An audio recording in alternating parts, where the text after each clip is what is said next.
Yo, what's good? My name is Kyle Montgomery, aka the voice of 3x3. And if for some reason you still don't know the rules of 3x3, it is time to tap in. Class is officially in session. So on our half court, you've got two teams of 3 players with 1 additional substitute on the bench. Yo, what's up, sub? Can I check in?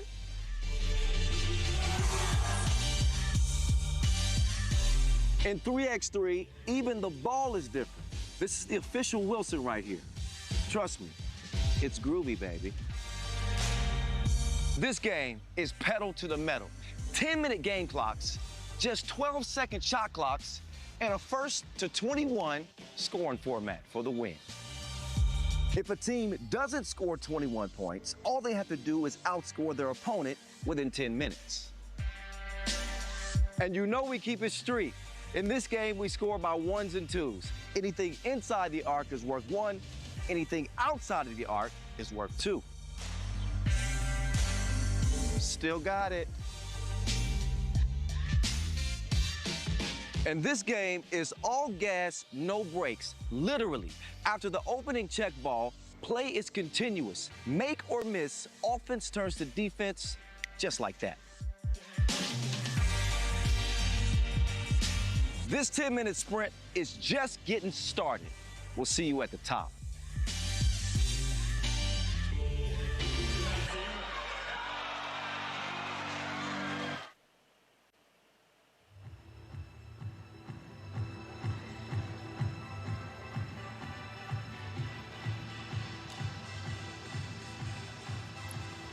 Welcome back to Tokyo for day 2 of the FIBA 3x3 Women's Series, where the field has been trimmed from 16 teams to 8, and we are officially in the knockout stage after an entertaining opening day that saw established contenders take care of business alongside a few impressive performances from emerging squads, including France U25.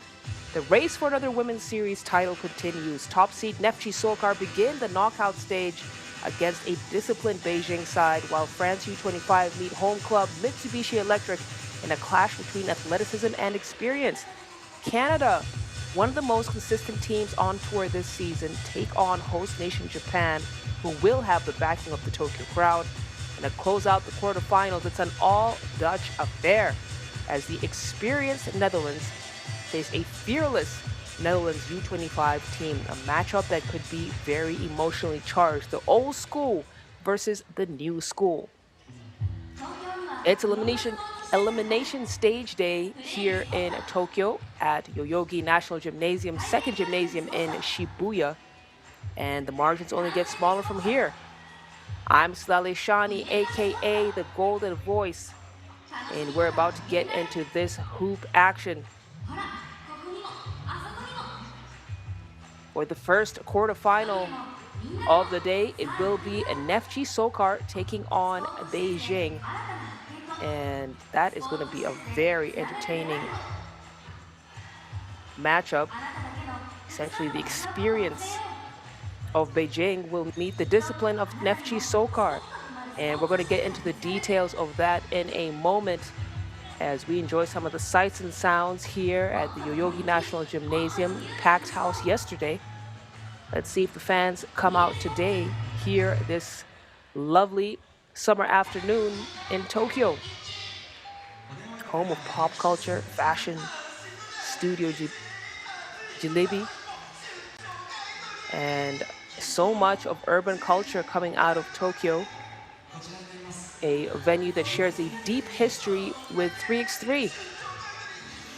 3x3 basketball actually made its official Olympic debut here at the Tokyo 2020 Games. Additionally, FIBA recently announced the new Olympic qualifier series will feature Tokyo as a key stop on the road to the LA 28 Olympics. Let's head down to the floor, find out who the MC is, get introduced to the DJ. I believe it will be DJ Jammy on the decks, and then we'll get right into the team introductions and get to know about these two teams going head-to-head in the first quarterfinal matchup of the day. It's the 17th stop of the FIBA 3x3 Women's Series. Inside here, to Japan.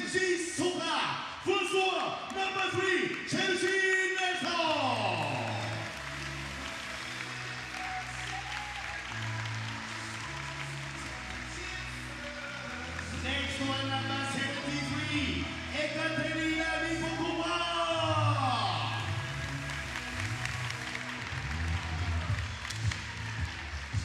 Next one, number 25, Katsura Aoi.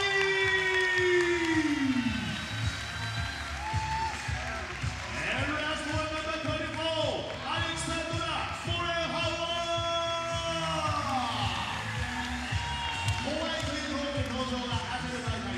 ネフチソーカーです。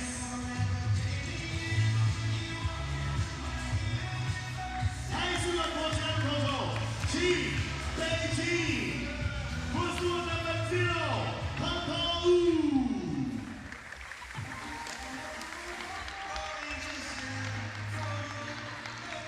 Next one, number 18, 7-1.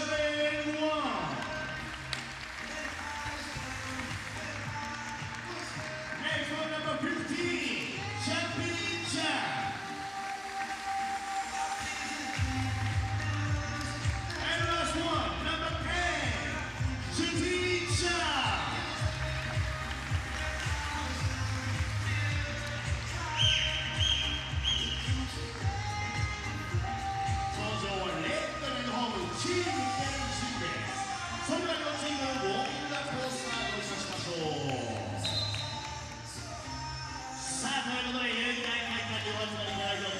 FIBA が登場しての重要な世界選手権、FIBA 3x3 ウィメンシリーズゴールドカップ2026 Day2 でございます。本日は MC マキシー、そしてラグビーの DJ ジャーニーをお届けさせていただきましょう。そしてゲスト解説者をご紹介させてください。日本のバスケットボールチーム 3x3 の経験になりました 3x3 東京オリンピック所属、現在は選手権コーチの有明葵さんにご登場いただいてます。よろしくお願いします。よろしくお願いします。さあ、有明さん、大きくして隣に行きたいんですけども、今回このオリンピックシリーズが東京で最後ということ、見どころみたいなものを本当に教えてください。まずこのウーマンシリーズが日本で開催されるということに、私はもう今までの日本のバスケットボール。All right, let's get into this action right here. Neftchi SOCAR entered Tokyo as the #1 seed and have looked every bit the championship favorite, quietly working their way through a very difficult pool. They were in that pool, Netherlands, U25, and Team USA. They took care of USA 18-13 in the first game out of pool play, and then went on to defeat Netherlands U25 20-18, so a more evenly matched game. But I believe their game against Team USA really set the tone for how this team was going to play at this particular stop.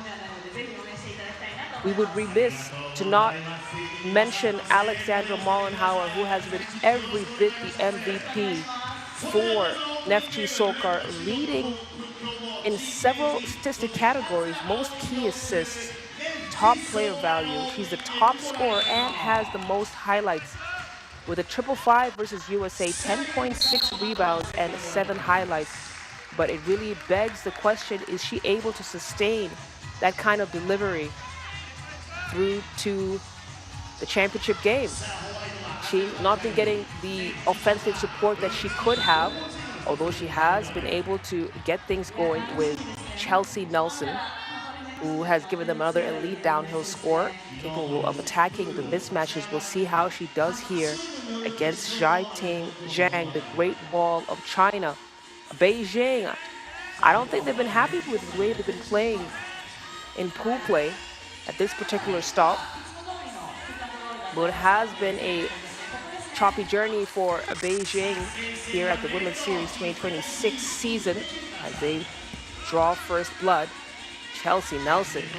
Oh, that could be the deciding factor right there. Chelsea Nelson in the low block. That matchup between Zhaiting Zhang and Nelson.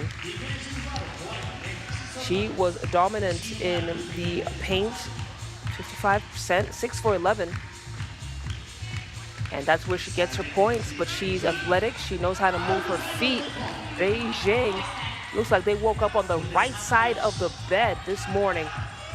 And they're off to a 2-point lead. Back-to-back field goals for Chelsea Nelson. She's keeping Neftchi SOCAR in this game. Nice give and go action there.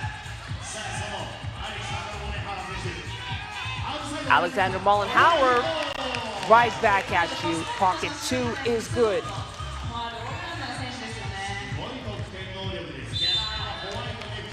Turnover for Beijing, but I'm liking the energy that they've entered this quarterfinal game with.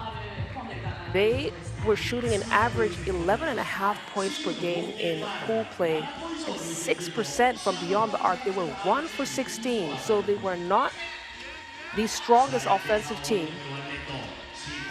and neither were they at their best defensively. But today, allow them to reintroduce themselves. Back-to-back shots from deep for Xu Meng Wang. Beijing are at 4. It's tied game. Just over a minute and a half gone here. Zhai-Ting Zhang meeting her match against Chelsea Nelson. And now the nice scoop pass, Nelson. She is leading the way for Neftchi SOCAR in this matchup. And that is exactly what the team from Azerbaijan need. Mollenhauer, she had an amazing day yesterday in pool play, but if she wants to have a deep run in the elimination stage, then she absolutely has to get support from her teammates.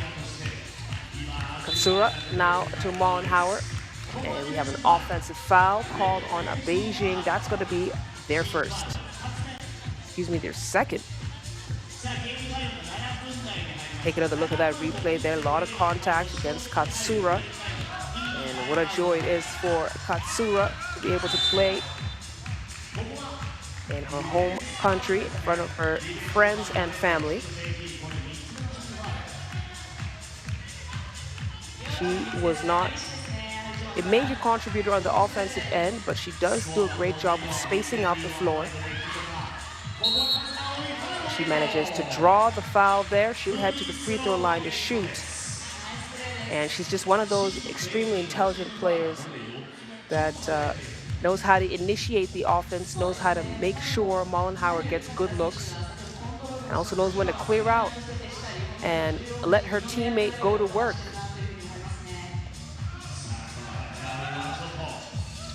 Katsura drains the free throw. 2-point lead now for Neftchi SOCAR. Wu turns the corner, attacks downhill, gets it back, puts it right back up.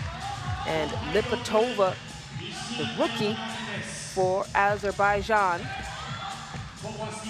getting some exposure here. The elite level of 3x3. Another 2-ball for Xu Meng Wang. She is red hot. Found her shooting stroke early, and it's carrying her in this game. Lipatova battling for the boards, and at just 20 years old, she's a power forward, played for the under-20 national team for Azerbaijan, and you can see that she's still a little bit green behind the ears, but with her height and as she develops the strength and adjusts to the 3x3 style of play, she could be an excellent addition to Neftchi SOCAR and ideally the senior 3x3 Azerbaijan national team in the future.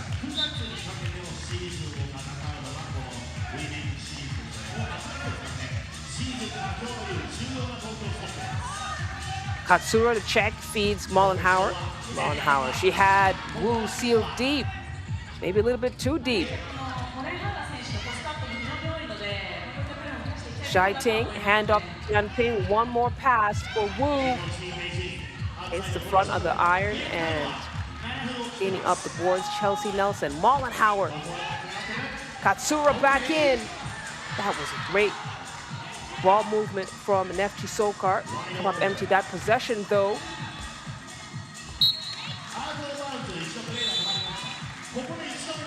As we take our first TV time out, Beijing in the lead on the back of 3 big shots from distance from Zhu Meng Wang. She has 6 of Beijing's 7 points. And Beijing are feeling good from the deep end today.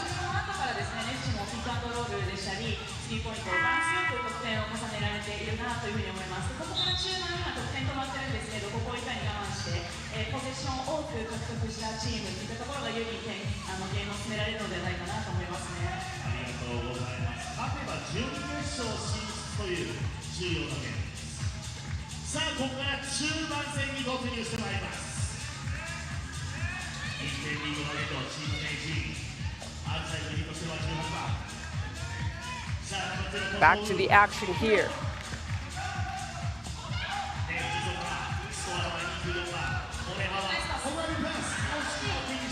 Chelsea couldn't get that one to go. Got a reset here for Beijing. Zhaiting Zhang through the contact. She was 8 for 12 inside the paint, averaging 5 points per game in pool play.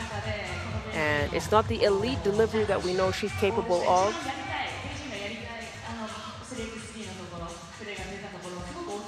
She's looking good here. Getting warmed up. 2 points for Zhang.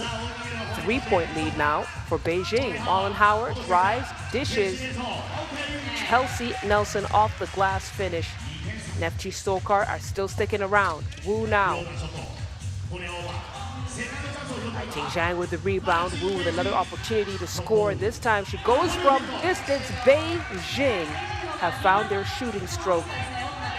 And Neftchi SOCAR are starting to trail a little bit more than they're used to. Certainly a lot more than they did yesterday in pool play. Beijing going to work here. They're getting the paint points and they're stretching the floor with the shots from Wu and Wang.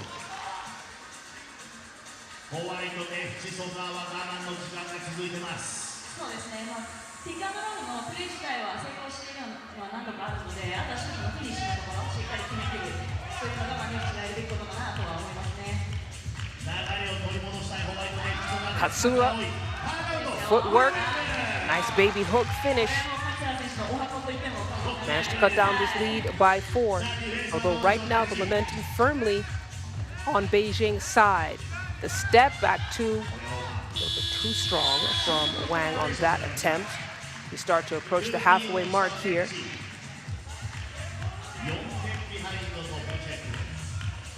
Beijing are playing a much more efficient game here. They were averaging 8 turnovers in pool play, playing against Takasaki and the Netherlands.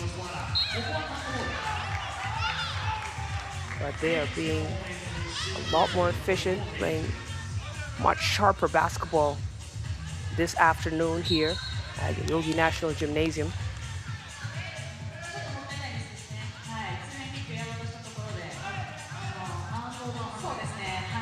Zhaiting get us started. She gets it back. Nelson putting pressure on her. She has that quick first step on Zhaiting Zhang. Mollenhauer into Katsura. The pick and roll will go. Katsura was unable to complete the play as Wu breaks it. She'll have a seat as Zhu Meng Wang will check back in.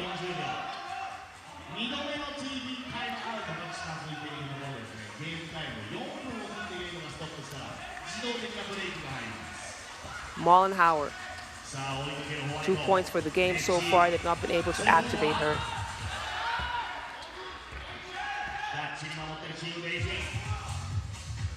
Zhaiting creates space, feeds. That's great high-low action between her and Jianping. And that really is a move that I feel is underutilized by Beijing because they have the height to go to town with that high-low action. And yet a lot of times they prefer to go for the 2-point shot. Xiaoting Zhang attempted 3 times from beyond the arc. Missed all of those attempts. So you don't want her shooting outside, you want her inside, banging in the paint and taking advantage of her size. Nonetheless, she goes for the step back to Mollenhauer, pick up the defensive rebound and clear. Screen from Nelson. Lipatova with a long range one. Chelsea Nelson, the bounce and the bucket. Another point for her. She's leading the team in scoring with 5. As we take a second TV timeout here, this game is moving right along. The pace is good. Not a lot of stoppage time, and it's allowing for the offense to really flow.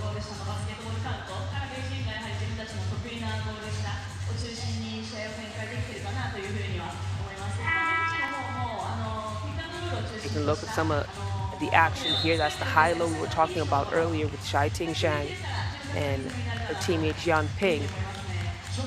Again, both players at 6'2" and above. So very difficult to defend that action. Wu, now at the right wing, feeds Jian Ping, Chelsea Nelson. Great defensive effort, and Mollenhauer now in that low block. We know what she does when she's that close to the cup. Wu, she's looking for Jian Ping. Katsura able to snuff out that attempt. Wang gets herself set up in the corner and unable to connect on that shot as well.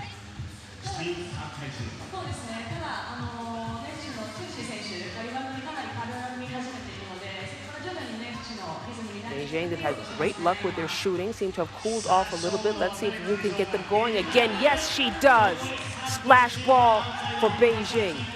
5-point lead now. Neftchi SOCAR, the top seed team here, the Tokyo stop of the FIBA 3x3 Women's Series, are under pressure. Down 5, 3 minutes on the clock. You know, if Mollenhauer gets a shooting run, she could cut this down fairly easily, but we've not seen her get into her rhythm the way she usually does. And now Beijing have made it a 6-point lead. Mollenhauer wants it back inside. Wu picks up a foul.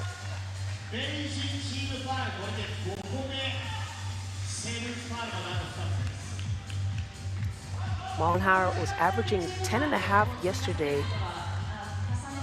Today, as we enter the final stretch of this quarterfinal game, she has 3. Chelsea Nelson goes out. Ball goes back in to Xiaoting Zhang. Beijing are looking good. 7-point lead now. We've got a whistle on the floor as Beijing now pick up their 6th foul.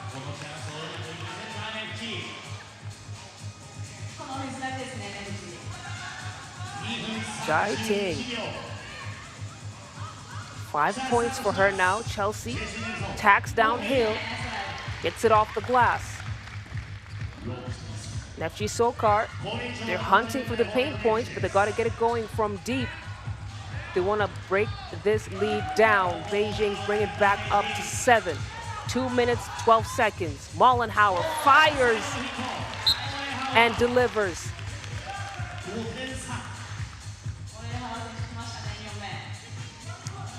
Big shot for Mollenhauer. Take a timeout here for Neftchi SOCAR. Beijing just 2 possessions away from ending the journey here for Neftchi SOCAR and advancing to the semifinal game. And we didn't have that in our predictions. Neftchi SOCAR were certainly the favorites in this matchup, especially considering how they played yesterday. But Beijing, once again, they found that shooting stroke and they have been lights out from distance. And that's allowed them to be able to create and maintain this lead here. Wu thought about the feed inside, gets the screen. She going back in, yes, Jiangping off the mark. Katsura into Mollenhauer. Mollenhauer, big shot here. She gets the deuce to go. And Neftchi SOCAR are back in business. Wu gets tripped up.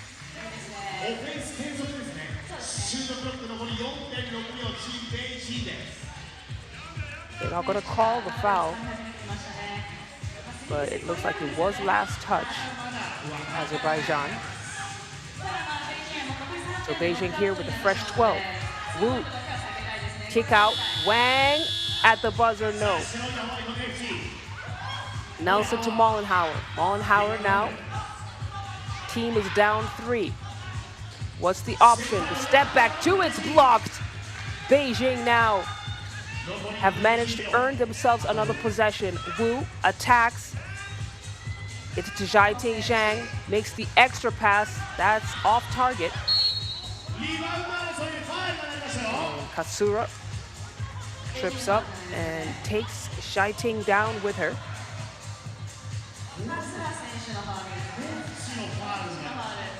Pressure starting to increase here. Minute and 11 seconds.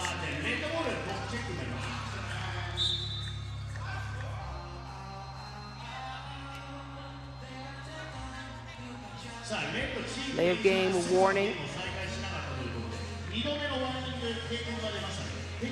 And that's going to give Mollenhauer 2 free throws. And that's just what this game is about. Staying locked in. It was a 1 free throw because it was a technical.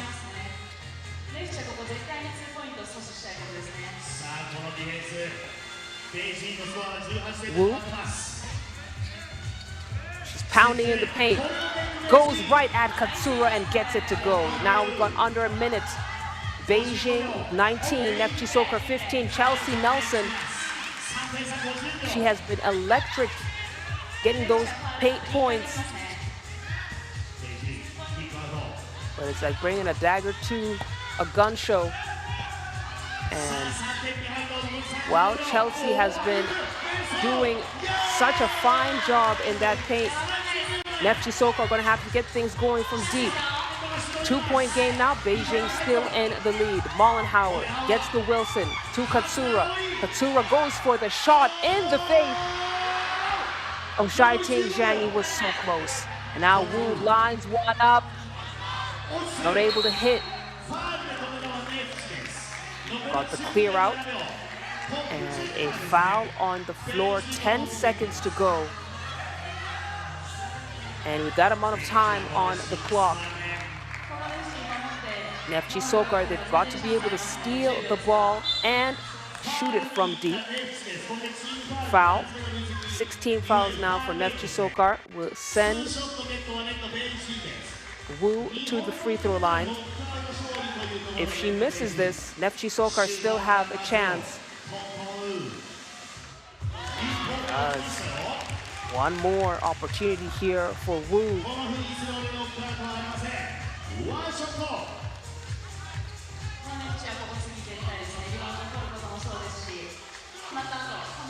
This is the way to start off the day, a high-pressure game.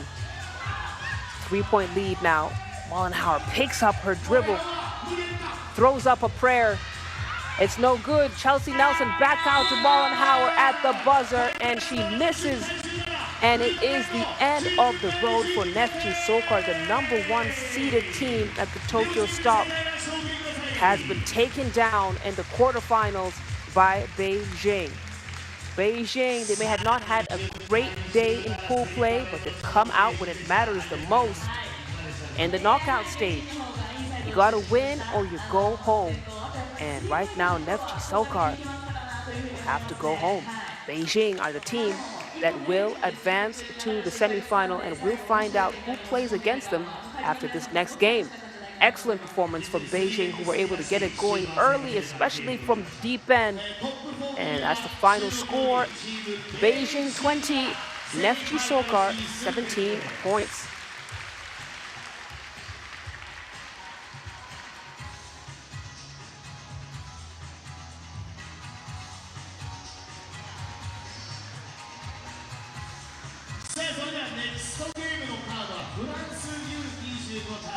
Mitsubishi エレクトリックがネクストカードでございます。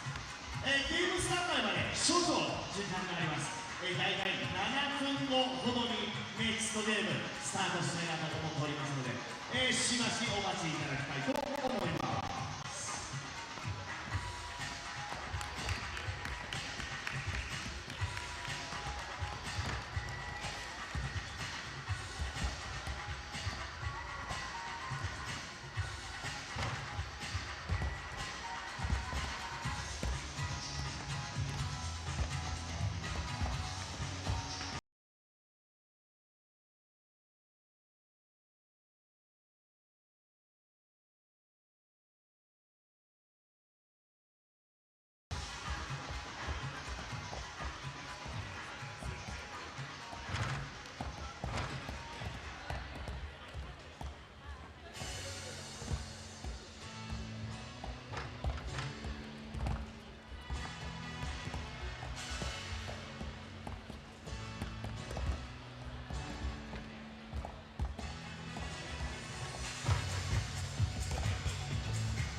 ょう。カードはフランス U25 対三菱エレクトリックで参ります。まずは T フランス U25 からご紹介させていただきましょう。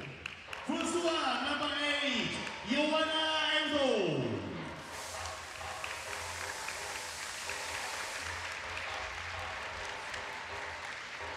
Next one, number 75, Marcela Gomez.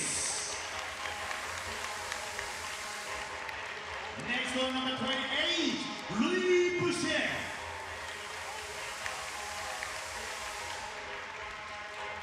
And last one, number 77, Samantha Paipua. ホワイトユニフォームで登場がフランス U25 フランスの U25 メンバーとして。そして対するは我らがジャパン三菱エレクトリック。まずはナンバー10山本遥。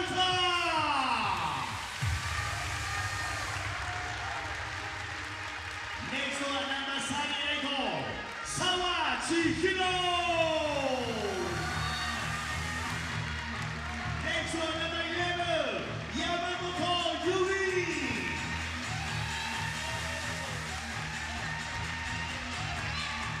And last one, number 5, 高橋冬子。As Fuyuko Takahashi brings in the energy for this Mitsubishi Electric team, one of two Japanese teams that have been able to advance to the knockout stages. And that's a great accomplishment for them, increasing their chances for a podium finish. And that starts with facing their opponent right here, France U25. Let me tell you, France U25 have been one of those teams that have been so impressive here at Tokyo, but also generally in the women's series. They continue to establish themselves as one of the fastest rising teams and had an excellent first day pool play yesterday, beating Singapore and Japan 21-6 and 21-18 respectively, making them a team, the second team with most points scored at 21. Now that is impressive considering the level of competition here at the Tokyo stop. But they're also third in fewest points allowed, third in best shooting value, and second in most highlights. And France U25, the statistic I think that stood out the most to me is that they got all their points, talking all their points from inside the arc. They are true mid-range masters. No team attempted more from the inside. They were 0 for 10 from beyond the arc. So they recognized that the two-point shots were not falling and went to town inside. And dare I say, that's going to be the strategy here against Mitsubishi Electric. They have the size advantage. Mitsubishi Electric are a faster team, but they are not as efficient on the inside. Just as I say that, Takahashi gets things going from the field as travel call on France U25. Yuko Takahashi, take a look at that replay there. She, on the opposite end of the floor, did not get any of her points in pool play from the inside. It was all from the outside. Yamamoto here, trying to get Mitsubishi Electric an early scoring run. Steal now from Iwodo. Iwodo can't get it going from deep. Peitor with the rebound, and we got a jump ball. Samantha Peitor, second in top player value, second top scorer, averaging 9 points per game on 76% shooting inside. She was the star for France U25, and not just for her team, she has been a star here in Tokyo. Takahashi leaves you no time to think about how you're going to defend her. Again, you can't give her that space. You can't allow her to have a look at the rim, because she will go for the shot. And Mitsubishi, they will be riding on the energy of the home crowd here, and we know when the home crowd comes in as the fourth team player on the floor. You got the advantage. Mitsubishi now with the lead, 3-0. Graziano Louise will look to cut it here. Misses the free throw. Boussiere gets the rebound, puts it back up. So France don't leave empty-handed. Takahashi, head fake, goes up to the rack. And now she's got the confused. Should they close out for the shot? Or should they sink and let her drive? I say you sink and let her drive. As Haruka misses the layup. Still a 3-point lead for Mitsubishi. But that's what Takahashi does. She injects energy on her team, into her team from before the whistle goes. During team introductions, you see her coming in, sprinting in with a smile on her face. And that really does set the tone for this team's delivery as Sawa delivers the layup. Takahashi goes down, but she was called for foul. Take another look at that replay. Slips. 2 team fouls for Mitsubishi. Boussiere fakes the handoff, creates space. Couldn't get that one to drop. Yamamoto to clear. Into Sawa. Sawa back to Yamamoto. Yamamoto also a legitimate shooting threat. She lines it up, knocks it down. Mitsubishi Electric. They are shooting lights out basketball right now and have taken a 6-point lead against France U25. Second exciting game here of the afternoon. Earlier on, we saw Beijing take down Neftchi SOCAR and really set the tone for what will surely be a very competitive elimination stage here in Tokyo. 2.7 seconds on the shot clock. Official making sure Gomez recognizes that. Boussiere forced to shoot quickly. And that's going to be a shot clock violation. Mitsubishi will get it up top.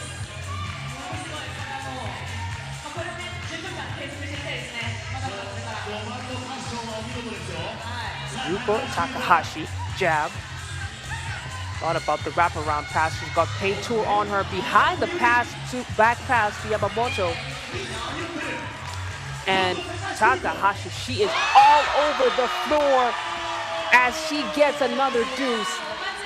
Mitsubishi Electric are off to the races here. Sawa trying to get the board.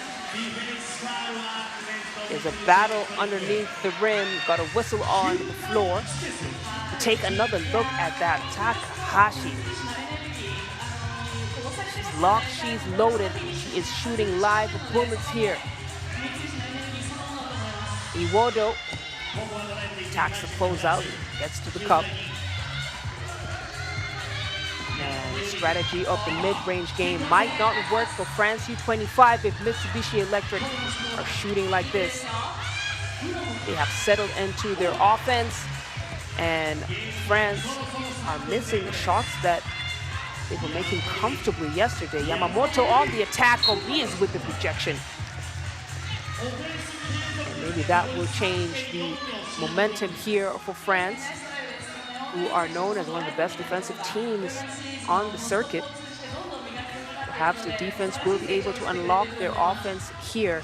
But right now, it's Mitsubishi Electric who've gotten things going on the back of an excellent performance from Takahashi. She's recognized she has the hot hand, and she has been cleared to fire by her team.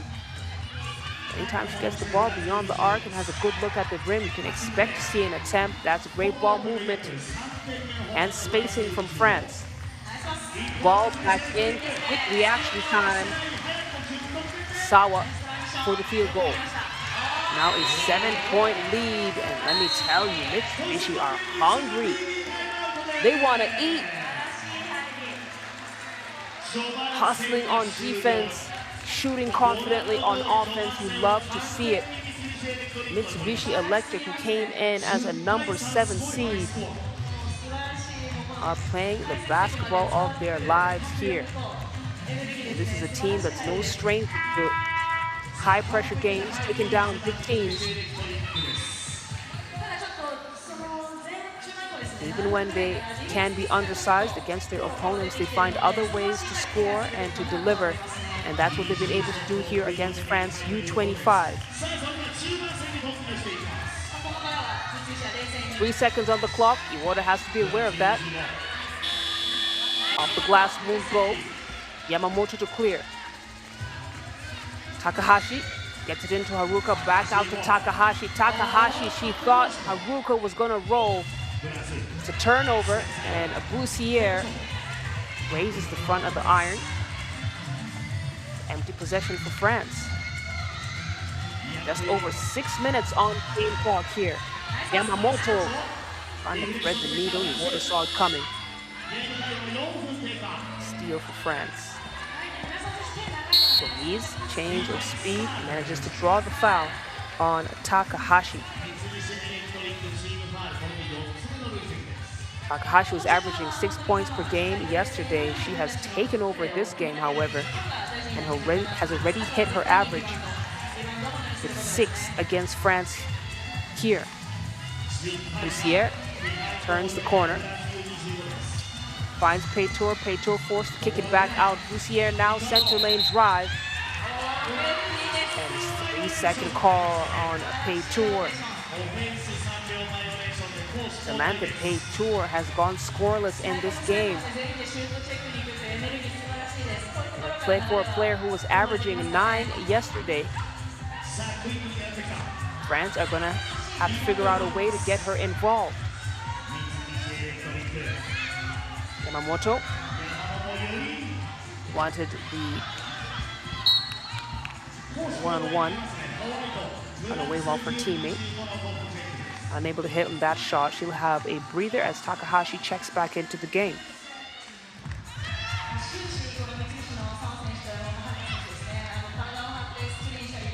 Boussiere feeding Peytour. Peytour. Footwork, it's great defense from Sawa. Boussiere back into Peytour, gives her teammate another chance to score. And Peytour finally up on the board here. Takahashi. Great space for herself. Samantha Peytour did a good job with that perimeter pressure defense. Trying to get it back. Successful save from Sawa. Takahashi now trying to find Haruka on the cut. And it seems France U25 have upped the ante on the defensive end. They've recognized who is delivering for Mitsubishi, and they are playing perimeter defense well beyond the arc. Yamamoto, quick release won't go.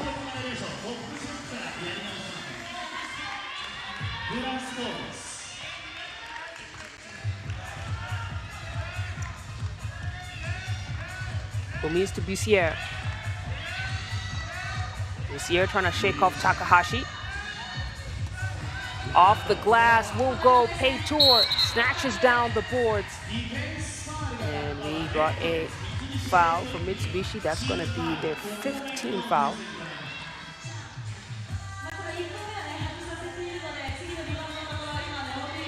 France with a reset up top. Gomis at the elbow, trying to find Peytour. You can see the help defense. 2 red jerseys had to crash down for her. Gomis from distance. That won't go. Then France were 0 for 10 from beyond the arc, so we know they've not been a legitimate threat at this particular stop from 2-point land. Mitsubishi can afford to let them have those shots. Takahashi puts the Jets on. Blows right past her defender. She has such a quick first step. Iwata now with 2 to shoot. Attacking. Gets it off the glass before the buzzer.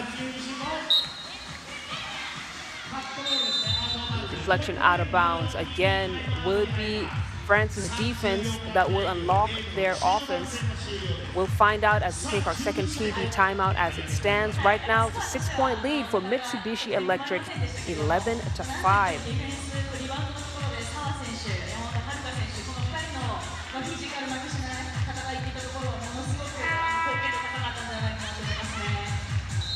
We knew the X factor for Mitsubishi was going to be their 2-point shooting ability.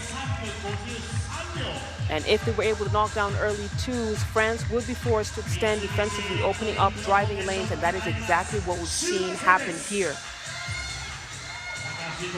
Takahashi gets the screen, creates space, hydrates. Takahashi gets Mitsubishi Electric to 13 points. Bussiere goes for the mid-range shot. It won't fall. Takahashi. Looks like Gomi's got a piece of it. She keeps things alive. And Japan are off to the races here. France U25 still not been able to find their offensive momentum. We have a foul called. Takahashi goes off screen, out of bounds. She is so fast. Let me tell you, I don't know what fountain of youth she is sipping from, but Fuyuko Takahashi at 31 years old has taken over this game against France U25. Sawa fouled on the attempt. She'll head to the free throw line to shoot.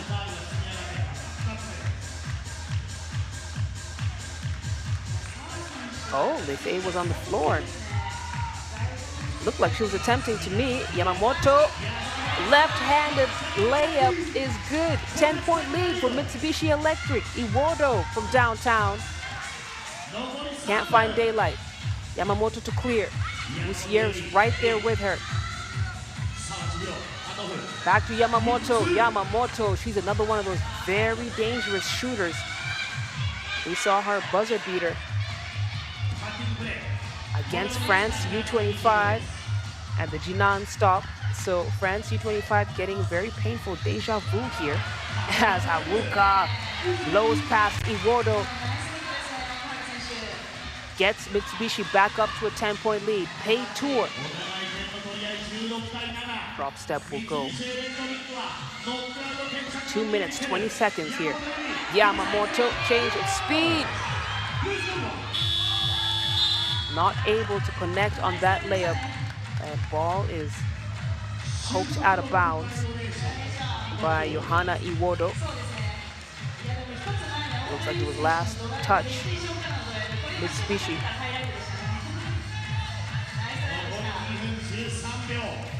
Pei Tour. Hand off to Bussiere. France U25. The mid-range game is not working in their favor against this team that is shooting so well from beyond the arc. Fadeaway won't go for Takahashi. Pei Tour. But a foul.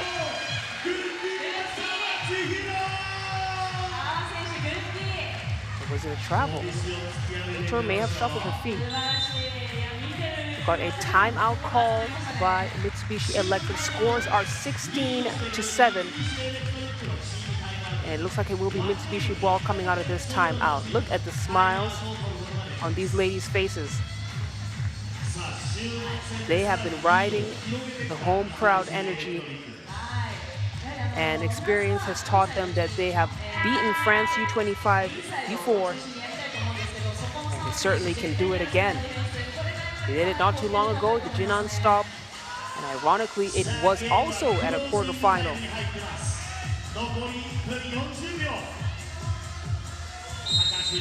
So a clash of styles here. And what has always been key for Mitsubishi is if they get the shots going.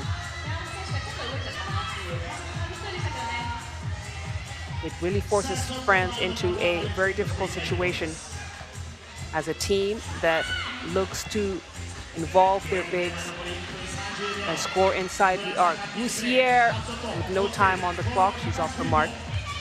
Clear out from Takahashi. Takahashi trying to shake off Gomis. Iwodo switches to her. And that's great defensive effort from France. The lockdown defense to get Bussiere the shot. And finally, France able to hit. They're going on a little run here. No, Gomis not able to convert on that attempt, but she will head to the free throw. And she will shoot 2. Try and cut down this deficit. A minute to go.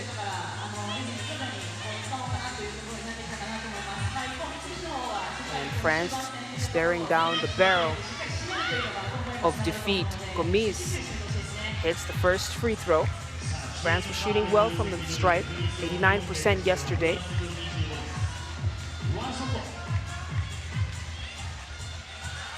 Gomis misses the second attempt.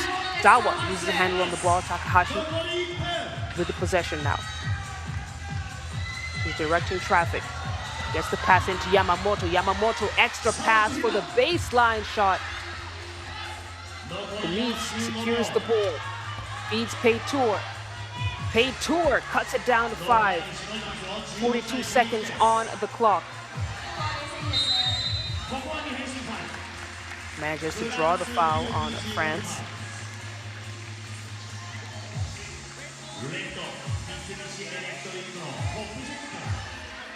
And France U25 here, they are just about out of time. Especially considering they have not been able to get things going from deep. The cross from Yamamoto. Haruka loses it, gets it to Bussiere. Bussiere, the attempt. Misses. And ball goes out of bounds. Managed to shave some time off the clock. 25 seconds here. Yamamoto with the possession. Kick to Takahashi. Takahashi will draw the foul from Iwodo. France with fouls to give, just at 3. And they are doing their best to slow this game down as much as possible. Takahashi. And up to Yamamoto, back to Takahashi. Is this a guaranteed bucket? Takahashi takes her time. Let's go. Fuyuko Takahashi. Oh my goodness. She does it again. That's the buzzer. Mitsubishi Electric are moving forward. They are the team to advance to the semifinals. They've taken down France U25 again. And their hopes for a podium finish remain alive as they will face Beijing in the first semifinal game that will take place at 2:20 p.m. local time. That's the final score up on your screens. Mitsubishi Electric 18, France U25 11. Oh, officials here. Looks like there's still a little bit of time on the clock. So premature celebrations, but it's a done deal. Mitsubishi Electric are going on to the next stage. They are raising the Japanese flag high. And we have one home team in the semifinals. We'll find out if a second home team will join them in the chase for a podium finish. But what an incredible performance from Mitsubishi Electric, who got it going from deep early in the game. And it just couldn't be stopped. It couldn't be slowed down. This is what 3x3 basketball is all about.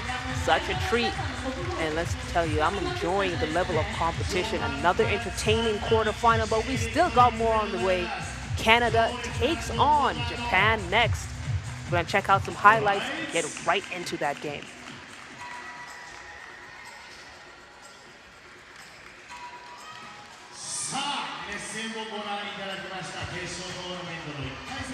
Next カードはおよそ10分後にスタート予定でございます。ネクストゲームは10分後、続いてのゲームも重要なゲームですね。チームカナダ対チームジャパンのゲームがネクストゲームです。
さあこれは技のようにはまだ3枚だと思いますので、FIBA 3x3 ネッチ東京ストップ2026決勝トーナメントゲーム3のカードに突入してまいりましょう。カードはチームカナダ対我らがチームジャパンの一戦でご覧いただきます。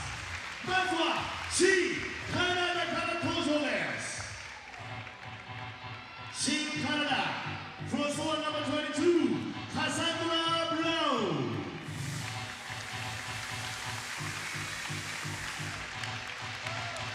Next one, number 13, Melissa Russo. Next one, number 2, Casarin Perufu. And last one, number 7, Beijing Closo.ホワイトユニフォームの登場はチームカナダです。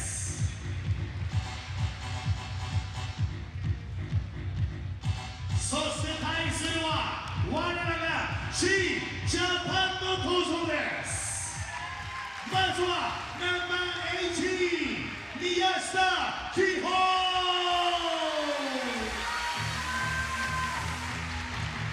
続いて登場はナンバー13野口さくら。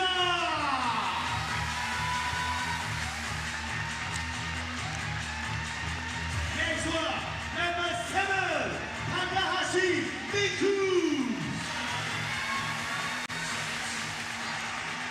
And last one, number 42, 田中ウフォマ。世代が証言の際登場はチーム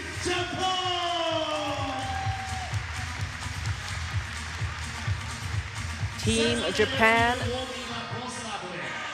facing Canada in the third quarterfinal of this afternoon here in Tokyo. Early on, we saw Beijing take down Neftchi SOCAR and then Mitsubishi Electric giving an electric performance against France U25. Now we're going to find out if a second Japanese team will join them in the next stage as Canada faces Japan here.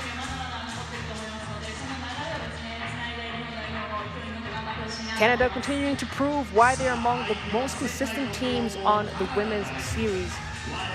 They've got one title stop under their belt, and they are certainly favorites to grab a second here, as they were dominant across the statistic boards as usual, leading in most points scored, best shooting value, and second in fewest points allowed, averaging 21.5 points per game. An excellent day in the office for Cassandra Brown, who came out on top as the third top scorer and third in top player value, averaging 7.5 points per game and had 12 points against Mitsubishi Electric. Let's see if we can get it going here. What I do know is Canada, they don't need one player to carry the offensive load. They are able to distribute it evenly across the 4 players on their roster. Unfortunately, Neftchi SOCAR were not able to do that, and we saw they were not able to get to the next stage as they were overly reliant on one player, and that came back to haunt them. Let's see if Japan can get things going here. Early take from Miku Takahashi, and I don't know what is going on the court today, but the Japanese teams have been shooting lights out of basketball. Catherine Kloof with the quick response back.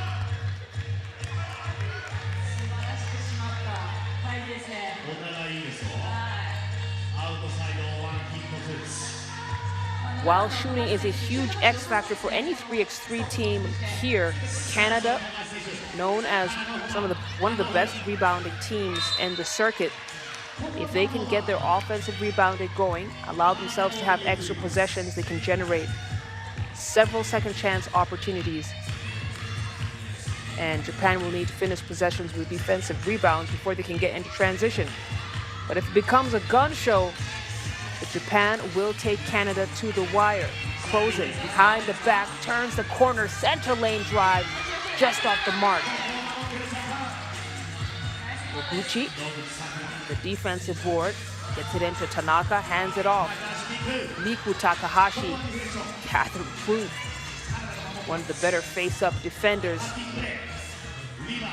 Gets them the extra possession. Cassandra Brown, second chance is good.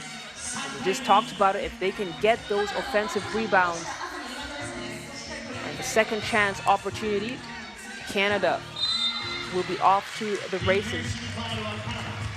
Right now it's a 1-point lead for Canada. Noguchi get things started for Japan.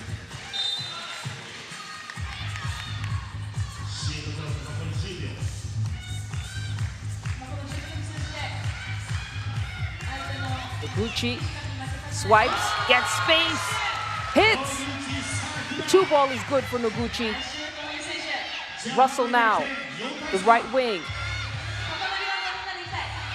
Great handle there, tries to chase down her own rebound. Noguchi trying to save, a bit too strong in the pass. Great hustle from her though. If you take another look at that, Sakura Noguchi averaged 6 yesterday, shooting 67% from inside. And she was 1 for 4 from outside.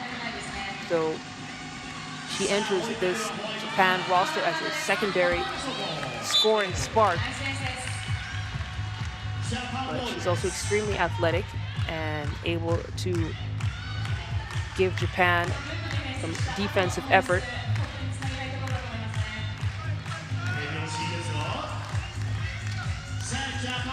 Miku Takahashi drives, kicks it out to Miyashita.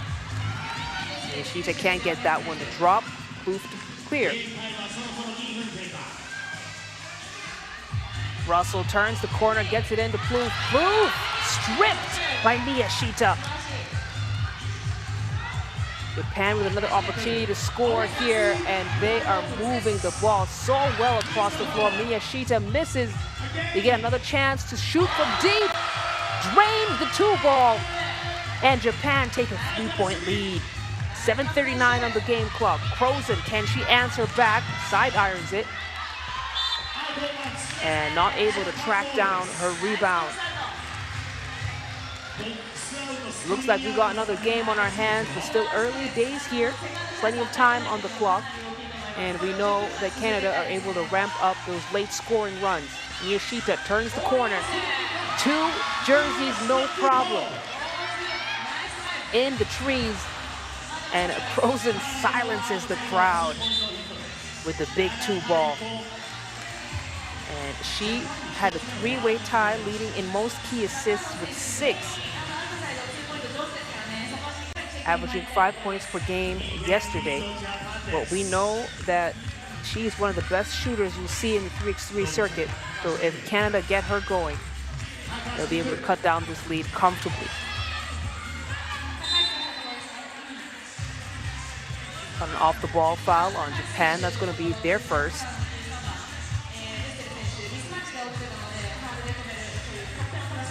Substitutions on the floor. Plouffe is out. Russell back in.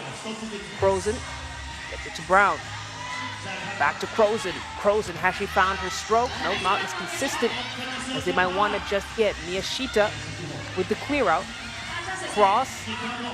Pass. Noguchi from downtown. That's good. Basket isn't going to count. Got an offensive foul call before the whistle. Noguchi is denied. You see Miyashita there. Foul on Russell. As we take our first TV timeout. See Ki-Rong Shi does such a good job of talking to the players and letting them understand why she's made the call that she's made. And really all the 3x3 officials are able to do that. And it's one of the elements of this game that I love.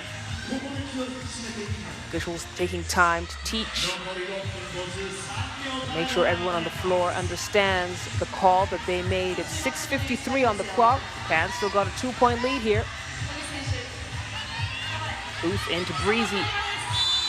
Sandra Brown goes back up with it. She has a chance for a 2-point play here. And Sandra Brown, she was 78% inside the paint, but she was getting it going from deep as well. 4 for 5 from beyond the arc. And she is a reliable deep range shooter for Canada. It's a tie game now. Takahashi to Noguchi. Noguchi trying to shake off Russell. Put up a shot quickly. Brown. To the floor with a shot clock violation, so we got a reset up top. And I'm sure Sandra Brown was happy with that call. They were on their way to a jump ball situation. Plouffe. Hand off to Russell. Russell. Back into Plouffe. Plouffe. Gets her own rebound, puts it right back up. Another offensive rebound for Team Canada as Russell applies pressure against the former Tanaka. Tanaka led all players with an average of 6 rebounds per game.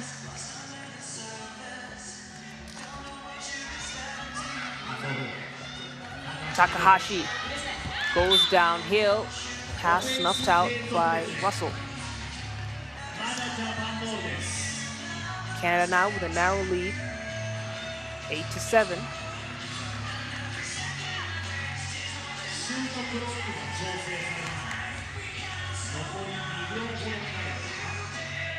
Of the 4 times that Canada have met Japan, Japan have not been able to get the dub on Team Canada. So a win here really would be a huge upset. And it is a possibility as Japan take back the lead. Blue, central lane, nobody home. Finger roll finish is good. Takahashi will clear. Noguchi, step back, back in. 3 seconds on the clock. Takahashi in motion. Does it again. She's so smooth with it. Beautiful follow through. Japan. They can't be stopped. They can't be slowed down. The court is all theirs as Miyashita trying to get it into Noguchi. Noguchi blocked. But it's going to be a foul. She earns a trip to the free throw line. Such a dynamic game. As you see, once again, the huge 2-ball from Miku Takahashi. She can get hot in a heartbeat as Noguchi connects on the free throw. Brown goes to the floor. Plouffe trying to feed Russell. Russell off one leg. Miyashita to clear. Tanaka now. Single coverage, kicks it out for the shot. Miyashita just short. 3-point lead here for Japan. Plouffe to Cassandra Brown. Brown couldn't find the mark. And Tanaka picks up Japan's 4th team foul. As the excitement continues here for Japan's national team and the fans in Yoyogi National Gymnasium.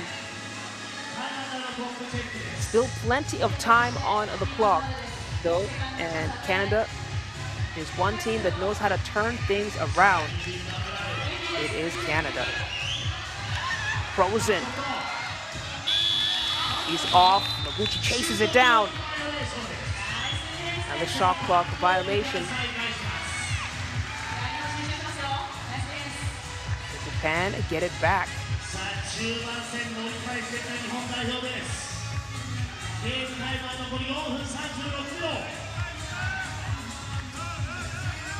Tanaka, handoff to Miku Takahashi.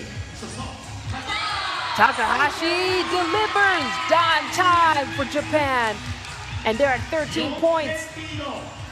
Miku Takahashi leading the way in scoring for her team, but also getting her teammates involved as Russell, again, hushing the crowd up, letting them know that Canada are still within reach and are very much able to cancel this lead and take the game away. 4:12 on the clock now. Takahashi in rhythm that time. Couldn't get it going.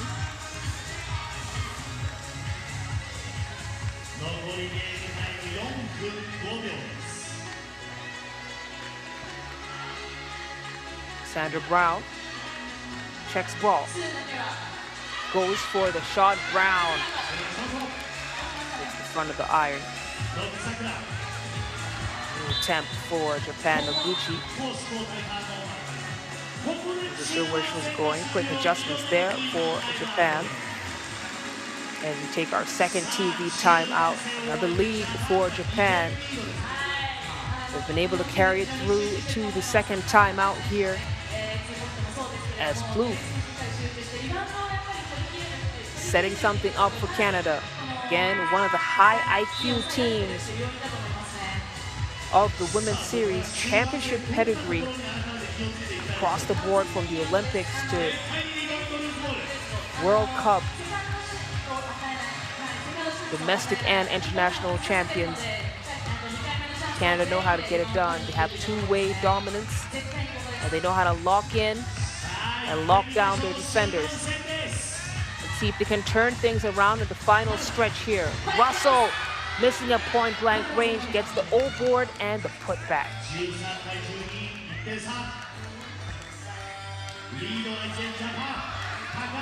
Takahashi. That time she's off the mark. Ruth now, 6 to shoot. Gets it back, steps into the two-point shot and can't get it to drop. So it will be Japan ball up top.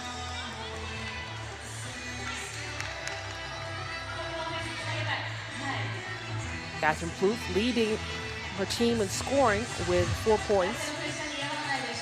She's an elite post scorer, but definitely is a stretch forward, able to shoot and knock down big shots. Tanaka unable to knock down that big shot. Plouffe gets it back in. The tied game, 13 apiece. Noguchi trying to bring them back on top. And a foul has been called on. Take a look at that. Tangling. Oh. It'll be called on Tanaka. So 5 team fouls for Japan.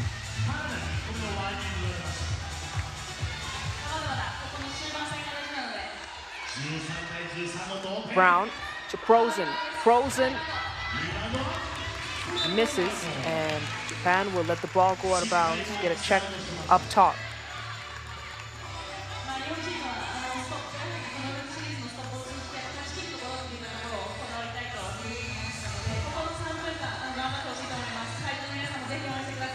Miyashita spinning, finishing in the face of Cassandra Brown.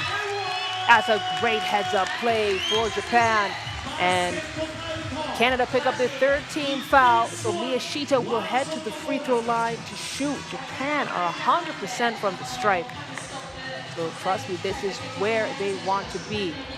They welcome it with open arms. Miyashita gets Japan back on top by 2.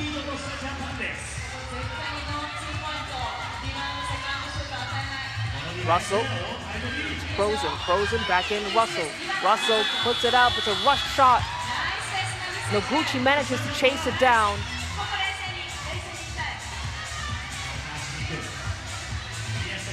Miyashita threads the needle to find Takahashi. She wasn't able to finish up the layup. Canada trying to continue with their offensive motion. 3 seconds to shoot. Cassandra Brown squeezes it home. It's a 1-point game. Japan still in the lead, however. 2:10 on the game clock.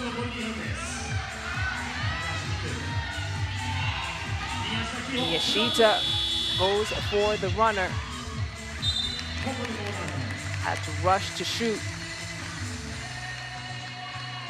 Listen, this is a game where every single bucket is earned. Nothing is given. And Japan are giving the number 2 seed, Canada, a run for their money here.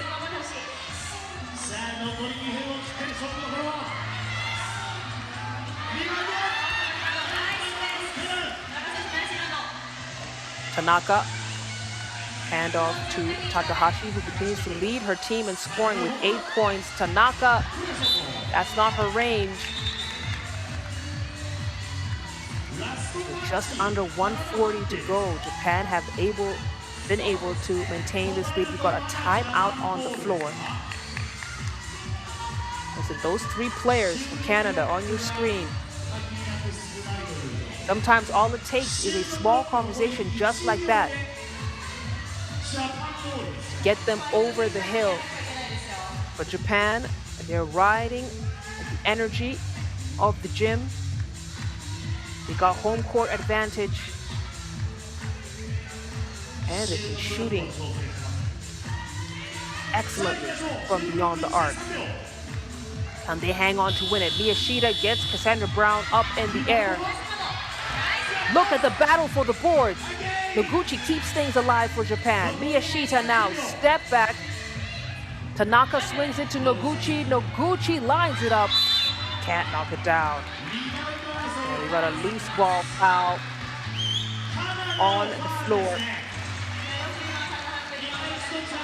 It's going to be Canada's 4th. 残り1分24秒リードを取ってる日本代表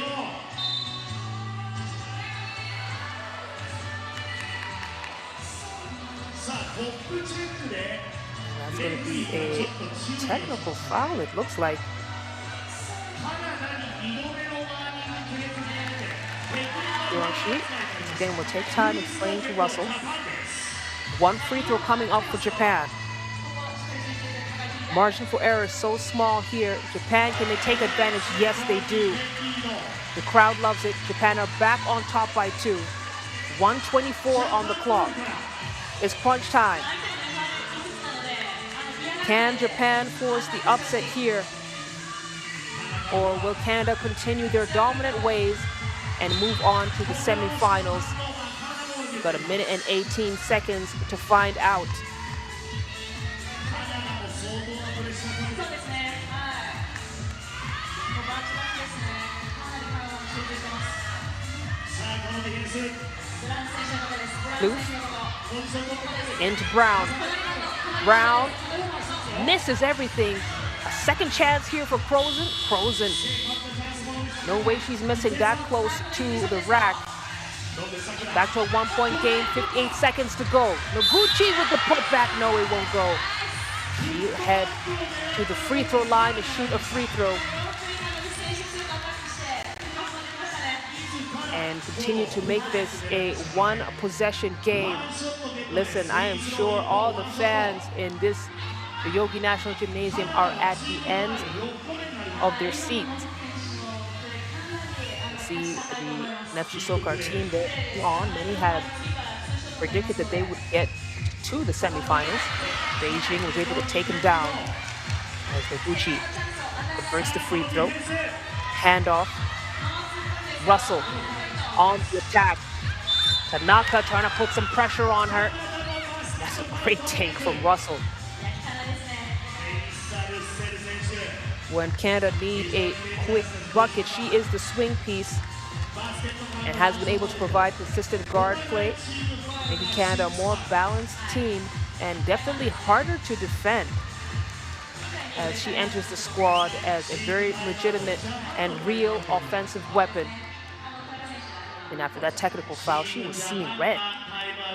So that could be the momentum swing piece for Canada as Plouffe draws up what might be the final play for Canada here. Japan still in the lead.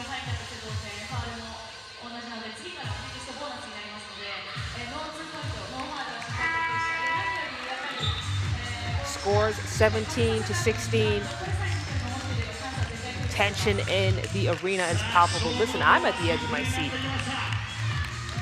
This would be a huge upset if Japan is able to defeat Canada, but Russell has a chance here to tie up the game. She misses the free throw, gets the offensive rebound. Turns the corner, gets right past Noguchi, and makes up for that mistake.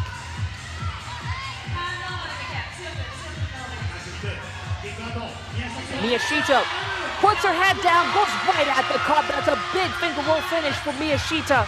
1 point game. Japan are back on top. Crows into Plouffe. Plouffe, she's got Miyashita all over her. Misses. Crozen gets it to Plouffe for a second chance. And Plouffe able to roll it in. It's a tied game. Could this go to overtime? It's a strong chance here. Miyashita bounce pass in. Takahashi for the dub.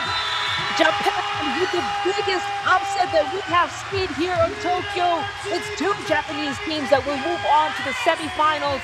It took 5 tries to do it, but Japan have taken down the number 2 seed and will advance to the semifinal. What a game! What a game!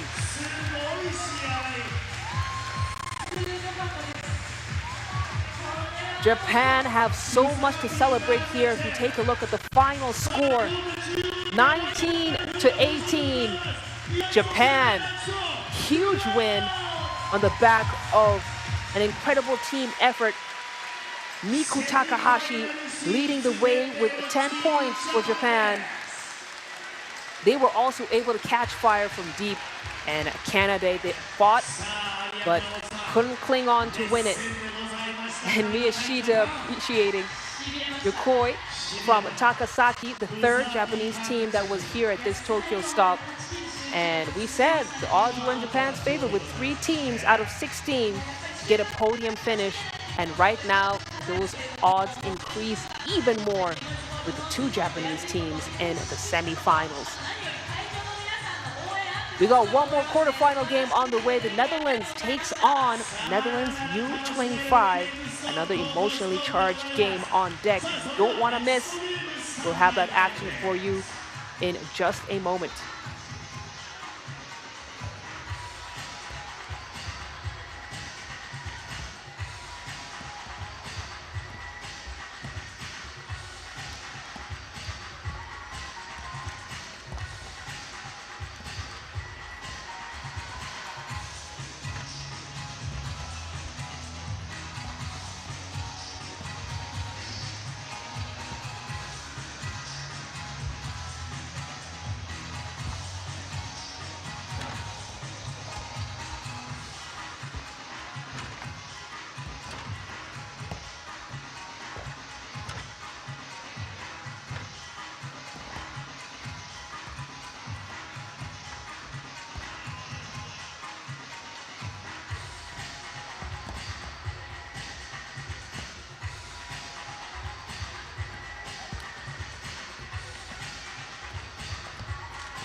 それでは2ゲームのスタンバイが整いますので、コートの方にご注目いただきましょう。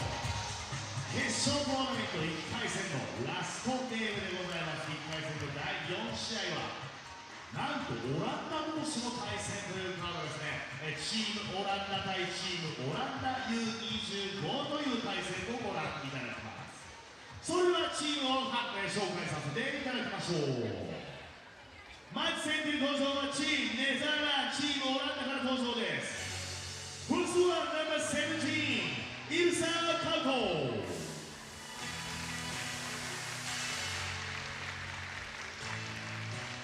Next one, number 24, Emily Shuporto.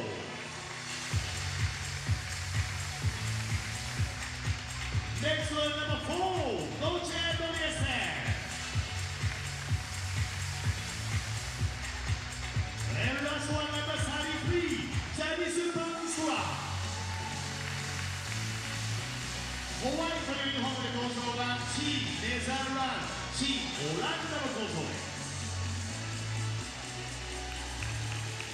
そして対するはオランダ U20 のチームネザーランド25の登場でナンバー9イリス・フェルマー。 Next one, number 20 ロッテ・コーストラ。 Next one, number 8アリサ・ワンダブ。 And last one, number 6クイッターファンスナイデン。オレンジのゲームライフで登場がオランダの U25 になります。勝てばトップ4。 Now that we've got a chance to catch our breaths, the quarterfinals have been extremely electric here at Yoyogi National's Gymnasium, and we'll see if this final quarterfinal of the day can live up to the hype of the other three. Seen some exciting matchups. Now we got an all-Dutch derby. These two teams know each other's tendencies better than anyone.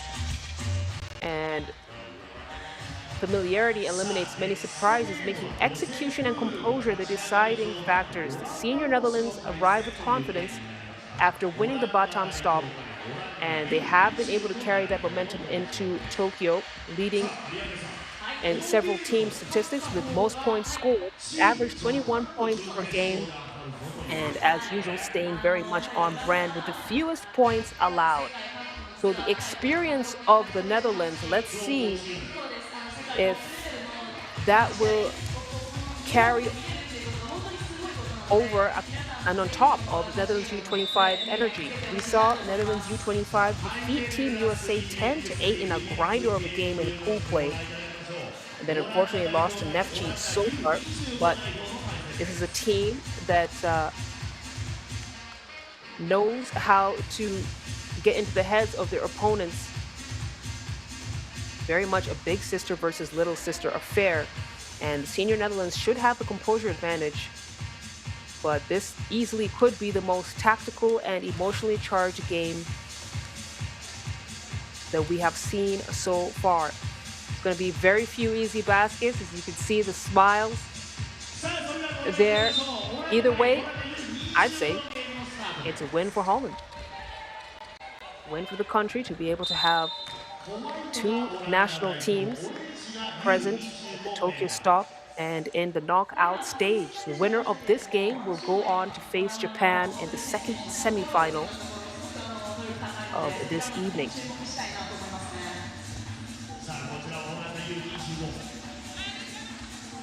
Dreesen goes down to the floor, trying to get to Boonstra. Kite now kicks it out to Boonstra. Boonstra, that's off the mark.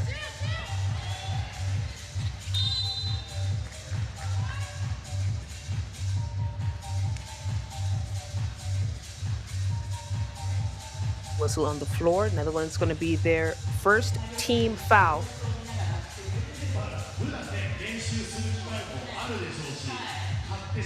Toonstra. It's going to be an interesting matchup with Skippel. Venema, a tough take. And it will be Netherlands U25 to draw first blood. Dreesen, Hezi, trying to take on Venema. Boonstra with the putback right on time. And And it's a minute gone here in the final quarterfinal matchup. Van Schendel. She was 2 for 16 from deep, shooting 13%. Doesn't stop her from attempting, though. And she's one of those players who I'm sure once she gets things going, she can be a certified bucket getter from beyond the arc. 3 seconds on the clock. Venema with the runner. Oh, yes, the desperation heave to go. And it's a 2-point lead for Netherlands U25.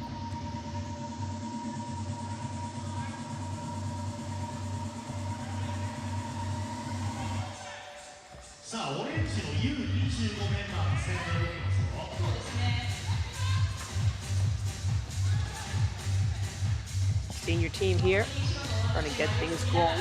Tight ropes the baseline. Gets the reverse lay and a drop. 1-point lead. Skipple able to prevent U25 from converting. As you can see, it's a nice clean game here. Both sides playing respectful basketball. Almost feels like a practice game. But trust me, when the rubber meets the road and the time starts to wind down, the tempo will certainly increase. Games like these, it really comes down to who's able to execute best. Execute their plays and their defense and offense. But I think what continues to impress me about Netherlands' senior team is that they are consistently leading in fewest points allowed at the women's circuit.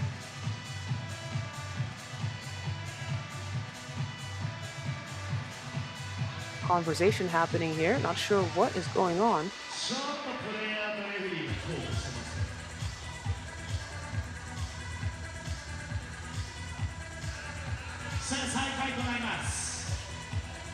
It's back to the action.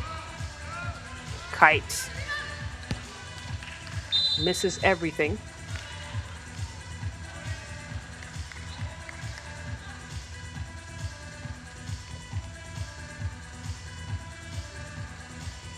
Van Dyne to the elbow, Toonstra. Hands it off to Venema. Venema 3 feet behind the arc, that won't go. Offensive board for U25. Van Dyne back to Venema. Venema back in. Good 2-woman play. Got a shot clock violation. So Netherlands senior team will have a reset up top.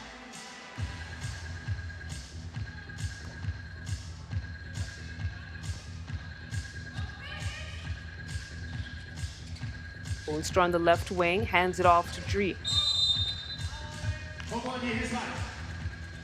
The foul called on Netherlands U25. It would have been a moving it wouldn't have been a moving screen, but it was a defensive foul. Driesen lines it up. Can't get the shot going from deep just yet. Van Schendel trying to find Toonstra, deflected out of bounds by Driesen.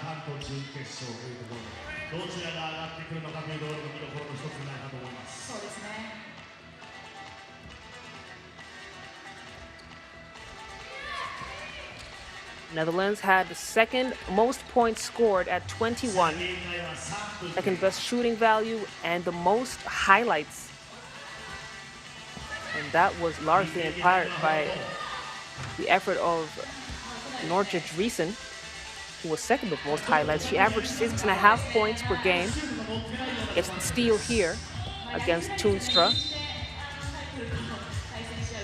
And another foul called by U25. It's going to be their second as we take our first TV timeout. A low-scoring affair. And you get the sense both teams trying to feel each other out. We thought it would be emotionally charged. But right now, it's a very tame game. Still, either side can't forget that there is a lot at stake. Winner of this game will face Japan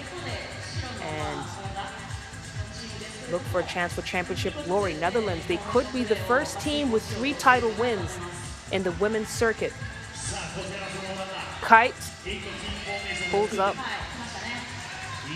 one ball. That's good. Tied game, 3 apiece. Venema. Stop and pop, that won't go. The putback won't fall either. Skipple. Nice, a third chance for them to score. And there we go. Netherlands now starting to settle into their offense a little bit.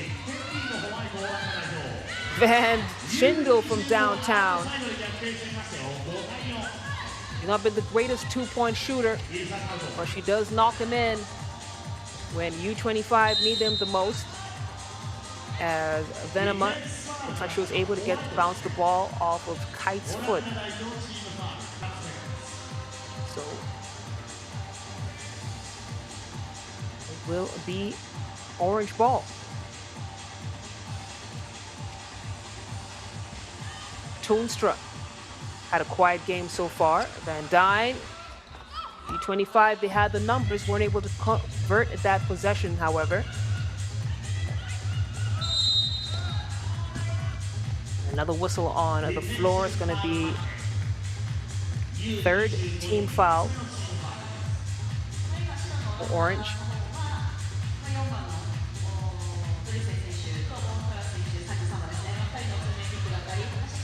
Boonstra brings it back out, hands it off to Dreesen. Dreesen pushed to the floor.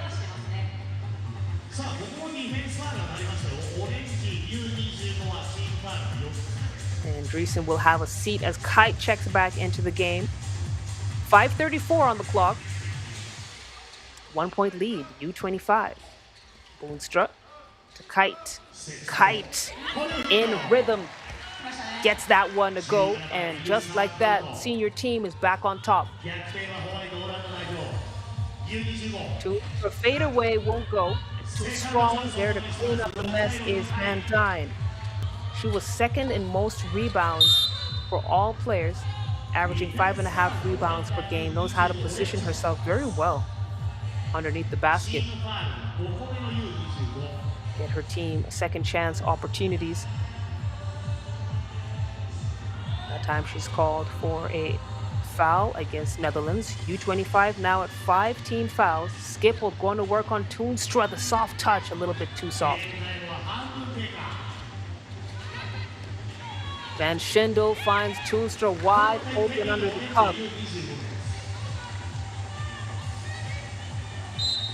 Kite rattles it home as the basket counter does. And Ilse Kite starting to heat up here, has 6 points for the game. And leading scoring for the Netherlands.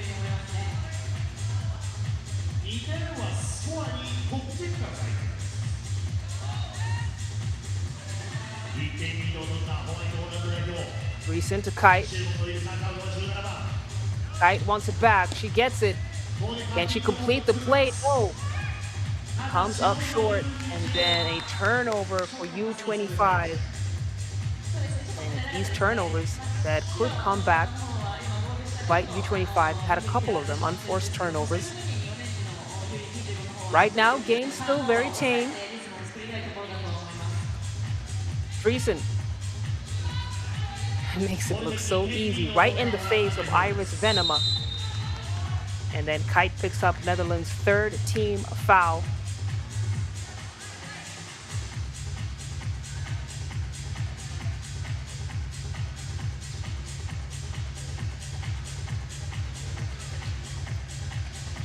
Venema at the left wing, patient, waiting for the right pass.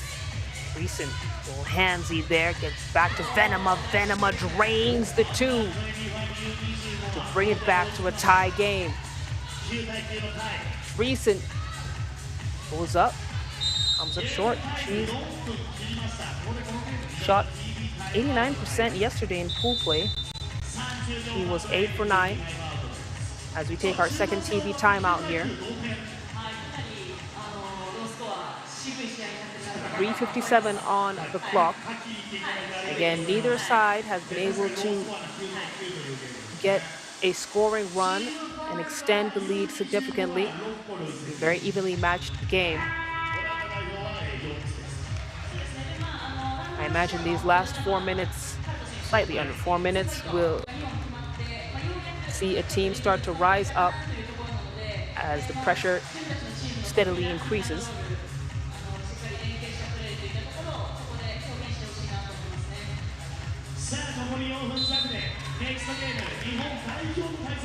Offensive foul, call an orange, and they are now in the bonus.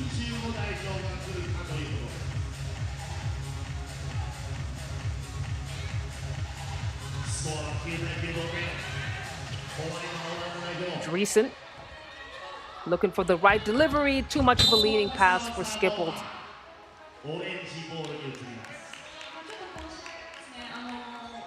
And you know, the thing with familiarity is that you really got to dig deep for that energy, especially when you're playing against people you would consider your little sisters. Van Schindel misses that shot. Skippled wants it. Boonstra wants it. She's in the low block, and then Van Schindel pulls the chair from underneath her. Got a turnover here, 3:29 on the clock.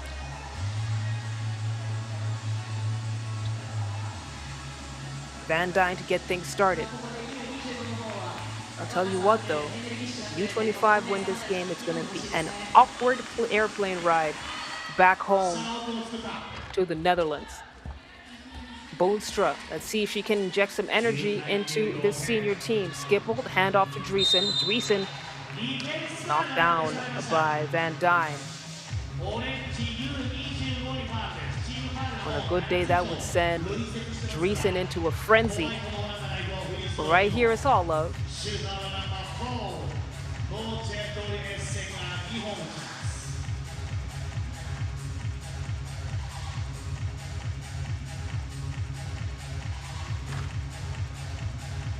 Dreesen misses the first free throw. She's generally a 50% free throw shooter. See if she can get the second one to go. Get Netherlands the lead.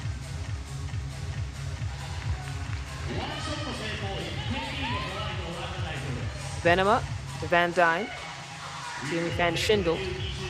Van Schindel, high arcing shot will go. Boonstra. He's been active around the rim. To Dreesen. Dreesen manages to get the flush. Now it's a 2-point lead for the Netherlands. Starting to create a little bit of distance here. Toonstra spinning, trying to shake off Boonstra. 3-second violation. Ball goes the other way.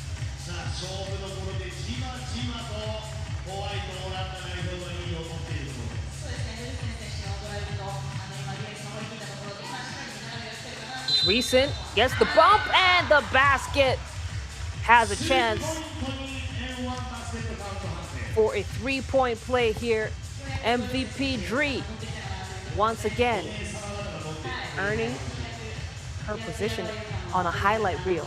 It's what she does all day, any day. First free throw is good. Correction, she can make it a 4-point play if she wants it. And just like that, Netherlands have been able to create a 5-point lead against U25.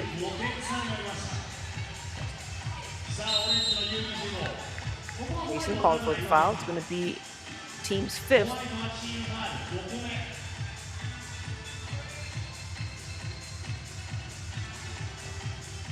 Van Schindel up top.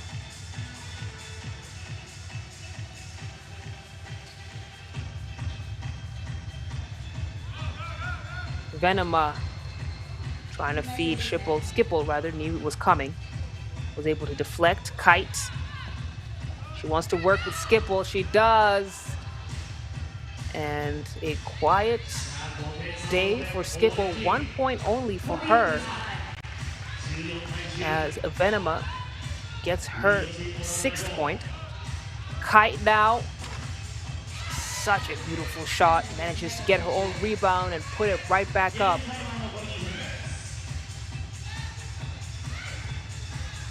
Ball into Van Schindel. Kite battling on the glass. It's a kick out to Venema. Venema can't keep it alive for U25. And Netherlands maintain the 5-point lead. 1:47 on the game clock.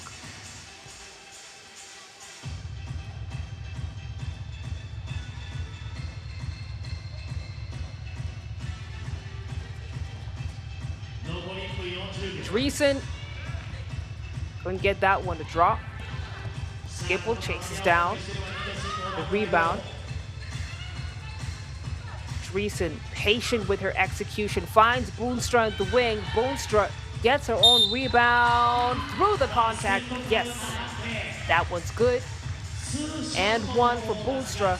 She heads to the free throw line and has a chance to give Netherlands a 7-point lead. We got one last timeout call here for the Netherlands.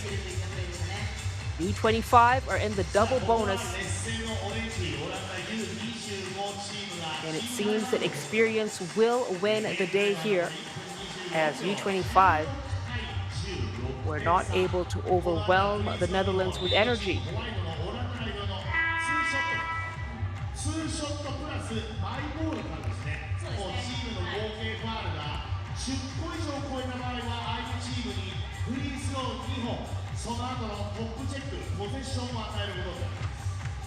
Basket is good for Boonstra.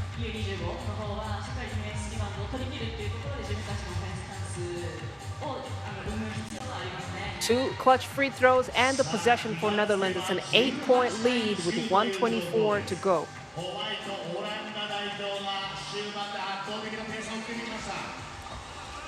Boonstra with single coverage.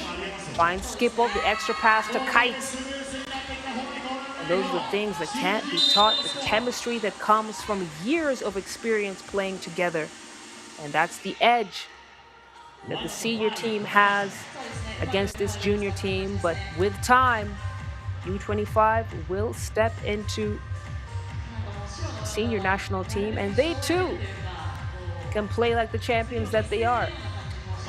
Van Schindel creates space. The ball goes out of bounds.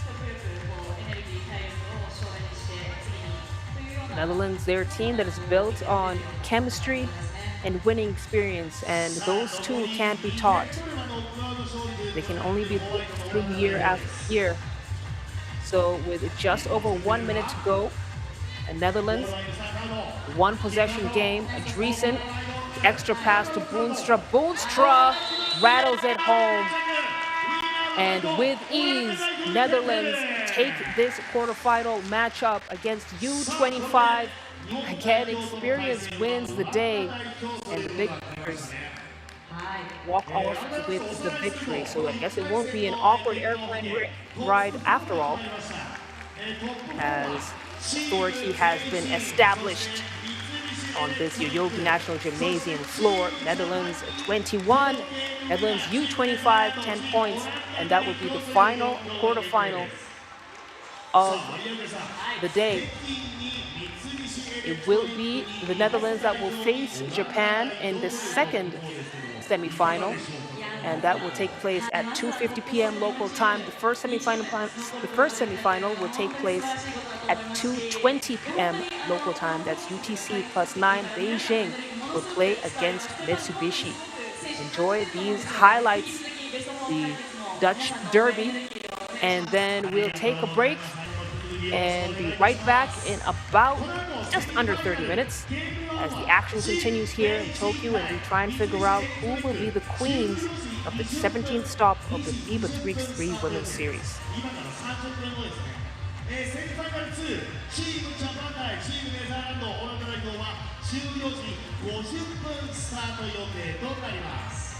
それではこの後オンコートではですね、セッティングができ次第 3x3 にちなんだ12秒フリースローチャレンジに突入してまいります。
改めま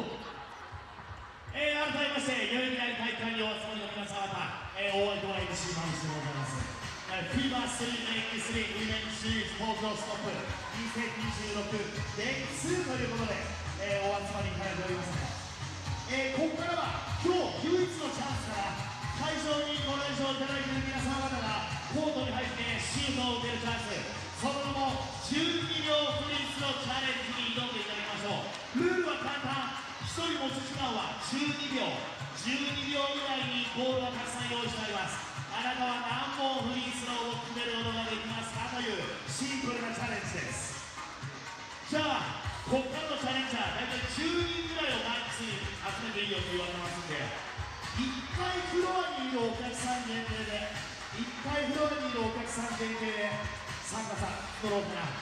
ちょっと我々も参加してもいいよっていうみんなはどんどんコートの周りに集まってきてください。どんどん来てさあチャレンジしてもいいよっていうみんな10人ぐらい待ってます。コートの中にどんどん入ってきてもらいましょう。さあスタッフの皆さんもアテンドしてあげてください。さあどんどんチャレンジャーが集まってます。じゃあチャレンジャーたちはこの 3x3 ロゴがあるトップチェックをするエリアの方に集まってもらおうかな。いらっしゃいませ。はいいらっしゃいませ。はいよく来てくだね。 OK、 なんとなく大体チャレンジャーが集まってくるんだから、じゃあこんくらいのメンバーでやってみようかな。さあ1番手のチャレンジャー早速いってみましょう。1人持ち時間は12秒です。それではいきますよ、フリースローチャレンジレディーゴー。おっ1本目成功、幸先がいい。まずは1本2本きた、3本決めたら大したもんです。3本目4本目、そしてこれ終了。4本目いって大したもんですね。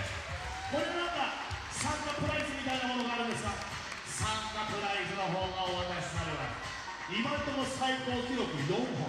じゃあ続いてのチャレンジャーいってみようかな。こっから届きますか。ここは大丈夫こっくらいでもいいけどどうする。こっちでいい、正規のラインで大丈夫なので、それではやってみましょう。レディーゴー。いいじゃんいいじゃん、もうちょい、いい感じ、1本目。さあ2本目来るか。残り3秒、2本来た、3本目ラスト3本目いく。やるじゃんね。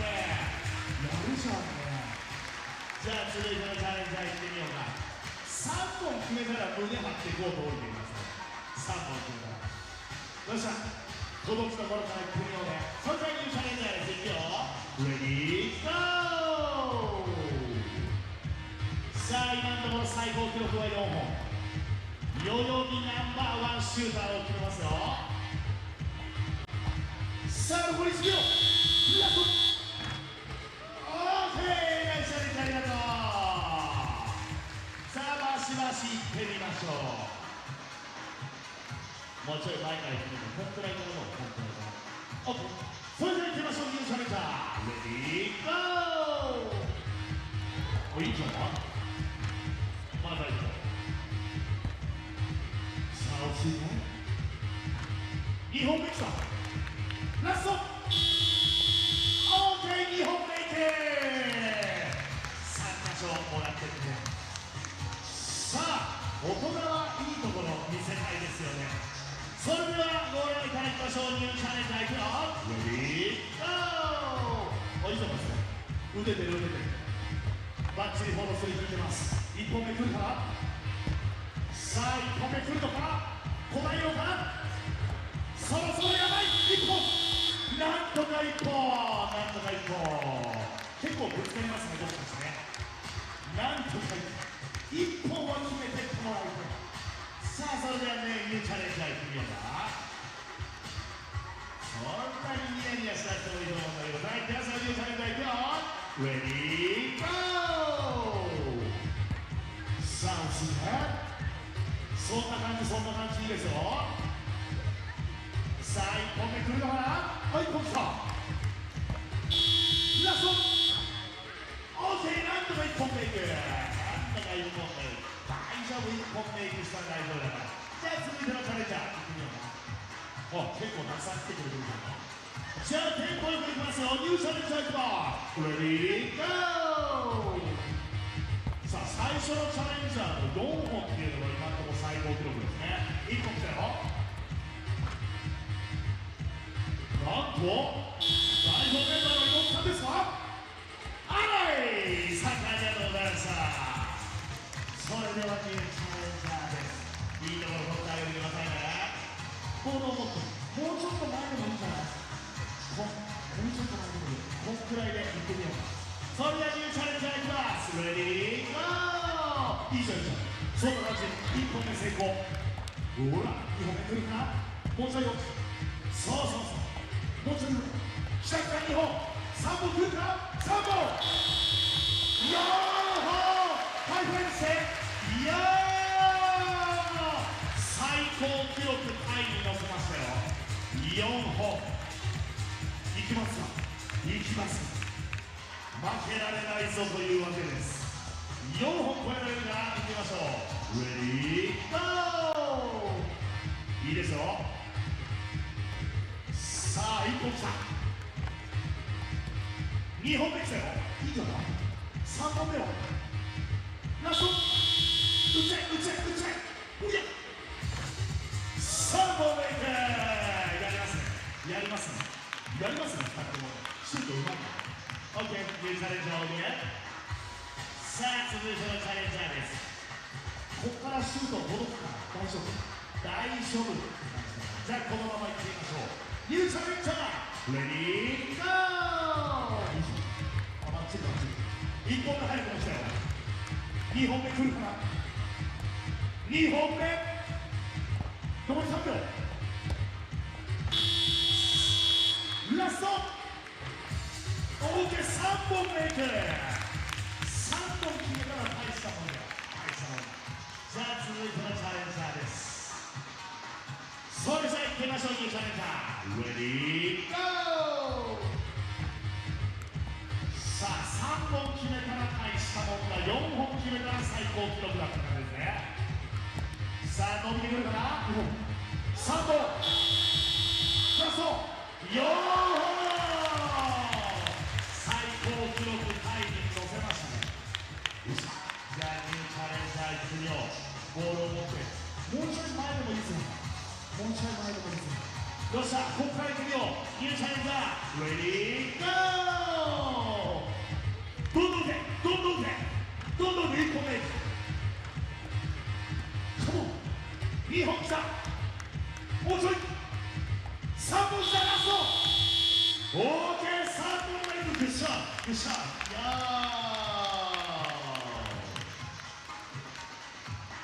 さあ続いてのチャレンジャーどうぞなります。さあ行ってみようか。ニューチャレンジャーじゃあ協力して打っていくよ。じゃあボールを持っていくぞ。レディーゴー。ういしょもっと上。うわよいしょ。もう急成長しろ。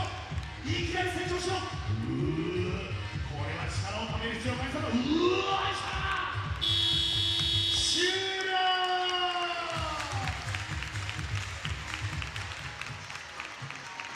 さあ急に眠気が来たようです。眠い急に眠気が来てしまいました。よっしゃ、お待たせしたのにチャレンジャー。じゃあボールを持って、そうだね、これくらいのラインからいってみようか。いくぞレディーゴー。いいよいいよ、もっと上もっと上。うしゃうしゃ、膝を使ってうりゃ。おお、楽しそうじゃん。もうちょいもうちょい。うわさあもうちょいよく。おいしょもうちょいよく。あ、これだラスト。うりゃあら、ナイスチャレンジありがとう。おっとっとっとっと。よっしゃ。あら、うれしそうだ。じゃあバッチリいいところにしてもらいましょう。ニューチャレンジャーレディーゴー。いい感じ。いいねいいね。さあもうちょいよく距離感を思い出して。さあ1本来るか。1本来た。OK、なんとか1本がいく。よっしゃよっしゃ。そして最後のチャレンジャーだね。最後のチャレンジャーってことで大丈夫だよね。ラストチャレンジャーいいとこ見そうなんですよ。ラストチャレンジャーいくぞ。レディーゴー。うりゃいいね大活躍。おおいろんなシュートフォームを持ってる。よいしょ一本距離からどんどん打て。もうちょい上もうちょい上。おりゃもう一個打てうわー頑張ってくれました。本当早いですね。ラストチャレンジャーの世界ラッシュを見てください。参加してくれたみんな応援してくれたみんなもありがとうございます。じゃあここからちょっとブレイクタイムを挟んだらセミファイナルから展開してまいります。ご注目ありがとう。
タイトルは東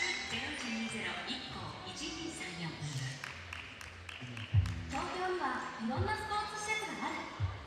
プレーにスポット、体験教室にスポット、観戦にスポット、イベントにスポット。楽しみ方は無限大。ほら、ここにもあそこにも。一人でもみんなでも、さあ行ってみよう。スポーツ施設で新たな発見と、スポーツ施設でつながる出会いを。あなただけのたくさんのワクワクを集めよう。きっとあなたにもスポッとハマるスポーツ施設が見つかる。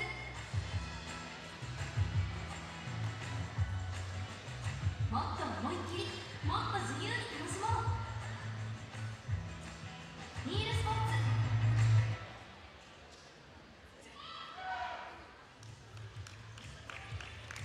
さあ、それではスタンバイが整いましたので、ネクストゲームご案内させていただきましょう。FIBA 3x3 ウィメンズシリーズ東京ストップ2026セミファイナルに突入してまいります。まずはチームベイジン対三菱エレクトリックのカードからご覧いただきましょう。先手紹介はチームベイジンの登場です。チームベイジンフルスワンナンバー2のトントン。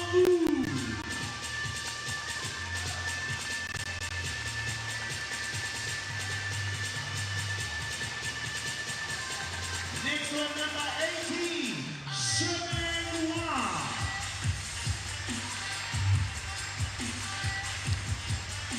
Next one, number 15, Jumpy Jump.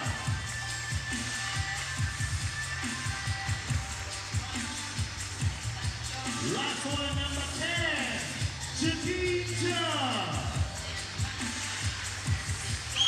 ホワイトのユニフォームで登場がチーベイジン。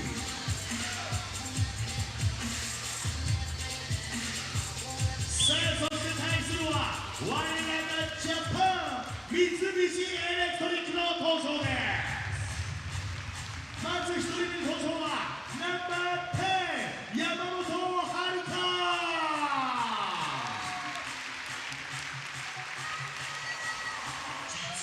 Next one, number 38, Sawa Chijino.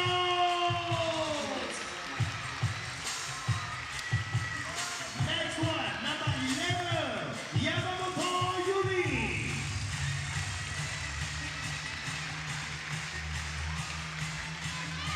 So して最後に登場はナンバー5、高橋冬子。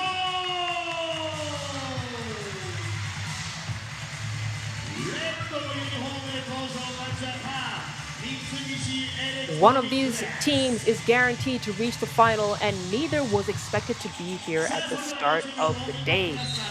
Beijing knocked out top-seeded Neftchi SOCAR with disciplined defense, yes, but playing the way that we all knew and expect them to play. Dominant inside the paint, but they also got things going from deep thanks to Xiumeng Wang and Tong Chong Wu. While Mitsubishi Electric thrilled the home fans by eliminating Bryant's U25 for the second time this season. Both teams arrived with confidence, but they've taken very different paths to the semi-finals. Beijing will try to turn this into a half-court battle, that is for sure, taking advantage of the size mismatch in the paint thanks to Shaiting Zhang and Jianping Zhang. While Mitsubishi Electric, I will not be surprised if they rely heavily on two-pointers. Mitsubishi will want constant movement. They'll want those perimeter looks, and if they're able to continue their hot hand from the quarterfinals into the semis, then they could give Beijing a run for their money. One of the things, you just can't beat is size when it comes to basketball. Looking at the head-to-head matchups here, Beijing, they have met Mitsubishi Electric twice, and it's been a 1-win, 1-loss record. So this will break the tie, and not only that, One of these two teams will move on to the championship game. Mitsubishi Electric, them getting into the finals will be the first time this season. We've seen it at the semis at the Jinan stop. Let's see if they can pull off one more win. Jiating Zhang to draw first blood. Gets the ball back. Wu, handoff to Wang. Zhang throws up a prayer, knocks it down. The long range one is good. Again, I'm not always happy when she takes those shots because that's not really playing to her strengths, but clearly she's able to hit today. Ryuko Takahashi evens the score at 2-2. They've been utilizing the energy of the crowd, allowing it to inject energy into their style of play. And Takahashi, who is shooting excellently in the quarterfinals. If she can get going here, then Mitsubishi Electric just might have a chance.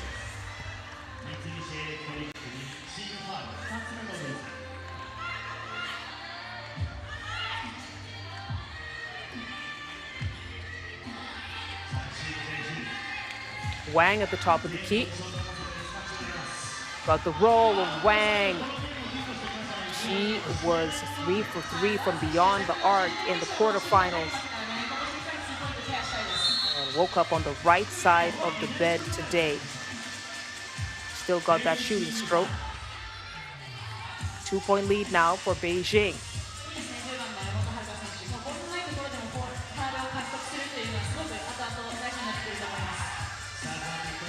Takahashi back in to find Sawa. Mitsubishi Electric still within reach. Jiating Zhang though. She is settled in the paint like that. There's not too much that Mitsubishi can do. Jiating gets the board, clears it out. And Sawa is going to be called for the foul. Again, not too much Mitsubishi can do against Jiating Zhang. They just got to do their best to get her outside of the paint. And not only that, she got a twin tower in Jianping. 3-point lead for Beijing now. Yamamoto. Sawa blocks, manages to draw the foul. She'll head to the free throw line to shoot.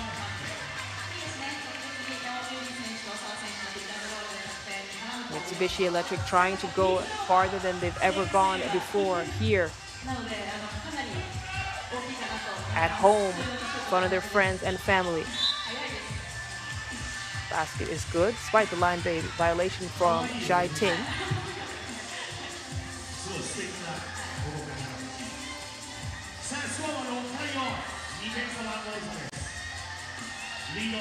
Wu tries to get it going, strokes it with confidence, and just like that, Beijing have a 4-point lead. Yamamoto on the attack, drives, kicks it out for the shot.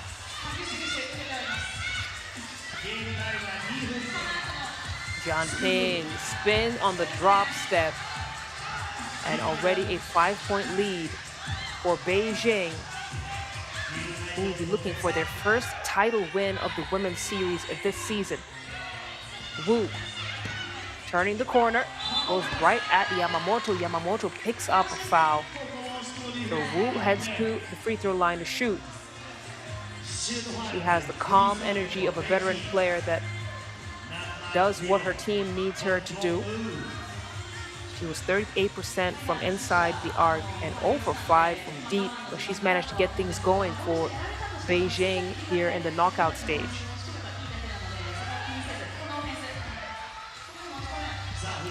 Takahashi, blistering pace, the baseline drive is good.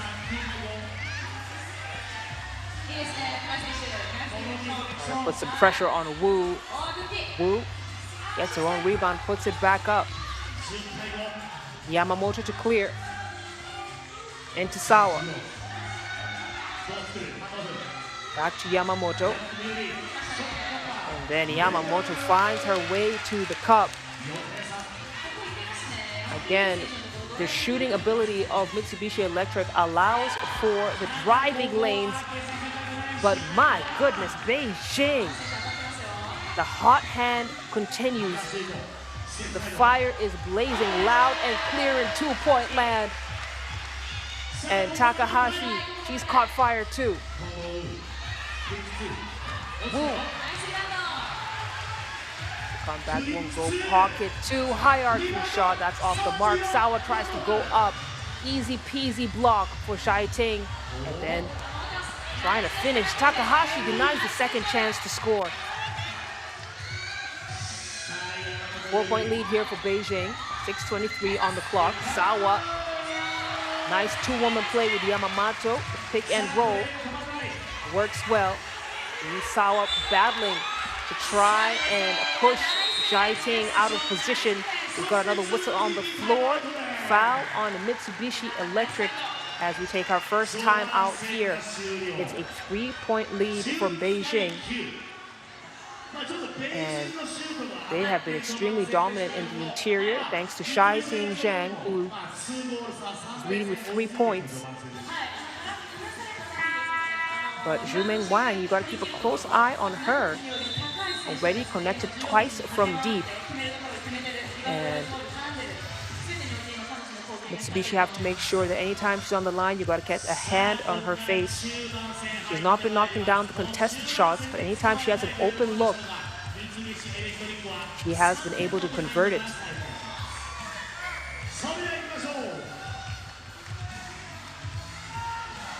Yamamoto decides to go all the way with it. Great read from her.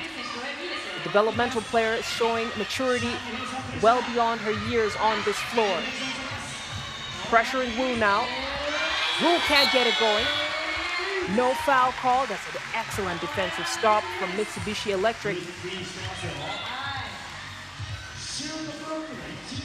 Look at that replay right there. Yamamoto kept her hands straight up, didn't lean over. And now 1.5 seconds on the shot clock. Don't know if that's enough time to get the ball into the post.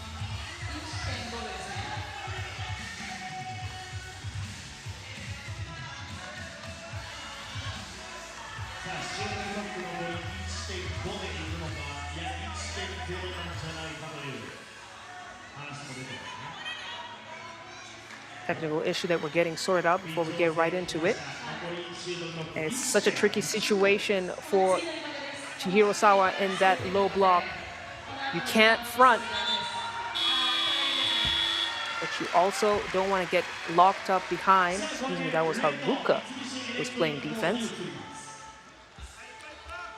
You can't front the post because he'll seal you and you got that lob pass, but you also don't want to get locked in behind and allow the post player to receive the ball comfortably. Yamamoto! Takahashi turns the corner, brings Jianping back out, attacks again! The finger roll will go. Haruka with the putback. It's a 1-point game. And then the turnover from Wu. Mitsubishi Electric riding some serious energy here. 5:30 on the clock. You can see Takahashi. She is fighting in every single possession. That time was able to tip the ball to her teammate for the finish. Yamamoto blows right past Wang. And Mitsubishi Electric have managed to even out the score. And right now, the momentum is in their favor. Jianping forced to shoot. Wang chases it down. He gets the putback to go.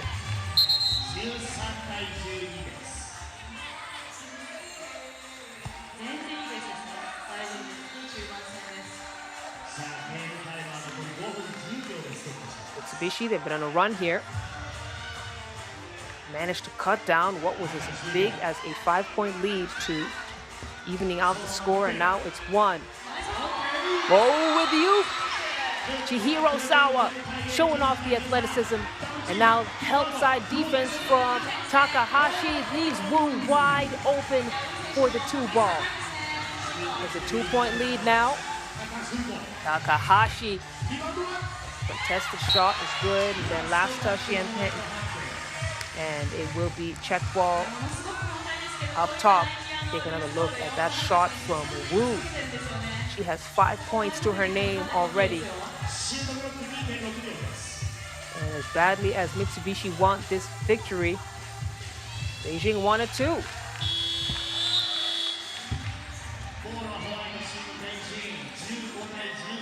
Beijing have done a really good job of limiting turnovers here in the knockout stage. You see the kids, the next generation of hoopers, watching on and being inspired by the top female 3x3 basketball players.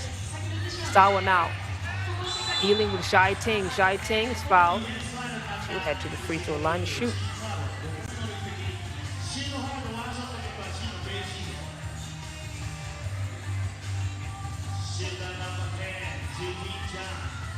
Beijing looking for that elusive title stop. I don't think any other team has participated in stops this season as much as Beijing has. And yet they've not been able to get to the pinnacle of 3x3 basketball women's series. Always got knocked out in the semifinals. The last time they were in the semis was in Shanghai as Yamamoto brings Mitsubishi 1 point away. There's a feed in. Zhai Ting forced out of position a little bit, gets back in there. The help defense from Takahashi won't go, and Zhai Ting manages to convert. Sawa now hands it off to Takahashi. Takahashi shakes off. Woo! Automatic. She is all day.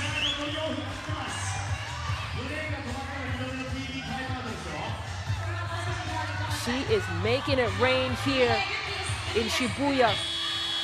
As Wu, not able to convert, Yamamoto gets the defensive board and the clear out. Tied game, 3:38 on the clock. Takahashi, she just keeps going. She's like the Energizer Bunny. And Mitsubishi Electric now have the lead.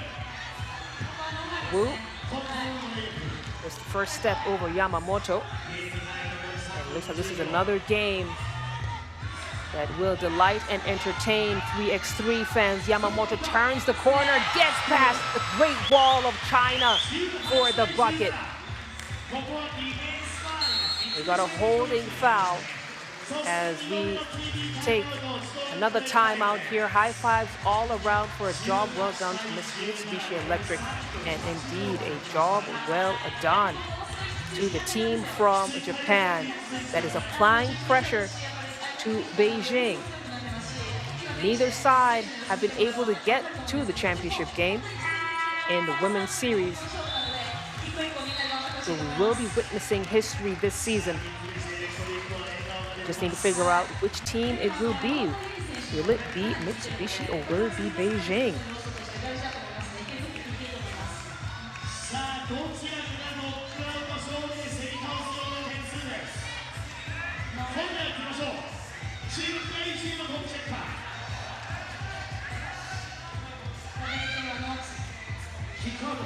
Wu, wide open look, misses it.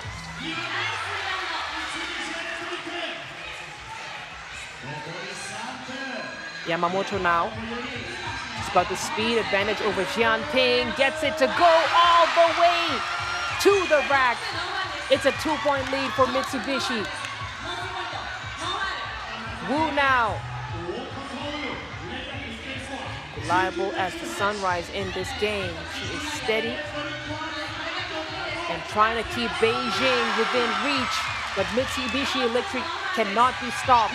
And now they're 1 point away from history. Jianping connects, 2:26. This has been one of the fastest games that we've seen in the knockout stage. Yamamoto gets past Jianping. Zhang, big rebound for Chihiro Sawa, and the block, but it is a foul from Zhai Ting Zhang. And an opportunity here for Mitsubishi to advance to the next stage from the free throw line. timeout has been called by Mitsubishi. Look at the joy on their faces. History is in the making here. A team that is still considered babies in the FIBA 3x3 Women's Series recently joined the series and have grown so quickly. And I think the fact that every single player on their roster is domestic is really a testament to how quickly Japan's 3x3 basketball scene is growing. They are no longer an immersion program. They are legitimate contenders in the women's series. And Chihiro Sawa here to seal the fate of Beijing. Sawa makes it! Mitsubishi Electric are moving on to the championship game for the first time in the program's history. They take down Beijing 21-18. It was a hard-fought battle for the team from China, but Mitsubishi Electric fought harder. They did the right things. They were executing. They were minimizing turnovers, and that's just as good as it gets for Mitsubishi Electric as the first Japanese team in the series moves on to the championship game. Excellent performance. It was a group effort. Yuko Takahashi finished with 8, Yuri Yamamoto with 7, Chihiro Sawa with 5, and that very crucial free throw at the end of the game there. And Haruka Yamamoto, just 1 point, but she had one of the toughest defensive assignments in taking down Shai Ting Zhang, who was held to just 4 points. Enjoy these highlights of the first entertaining semifinals game. We got more action on the way. Japan's national team plays the Netherlands next.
今一度コートの方にご注目いただきましょう。ネクストゲームはセミファイナルゲーム2、カードはチームジャパン対オランダ代表という一戦です。それでは出場メンバーをご紹介させていただきましょう。まずはチームジャパンから登場です。まず1人目に登場はナンバー18、宮下希穂。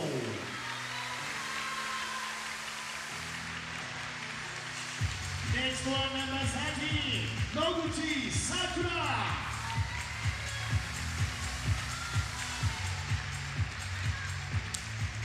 続いて登場はナンバー7、高橋美久。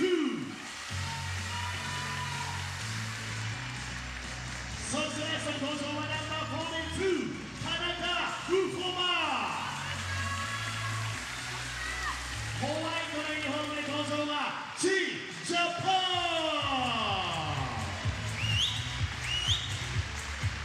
さあそして対するはオランダ代表チームネザーランドの登場。フースはナンバー17、イルサカウト。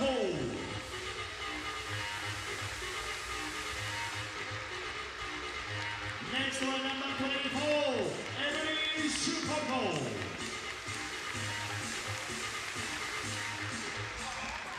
Next one, number 4, Noche Nunez.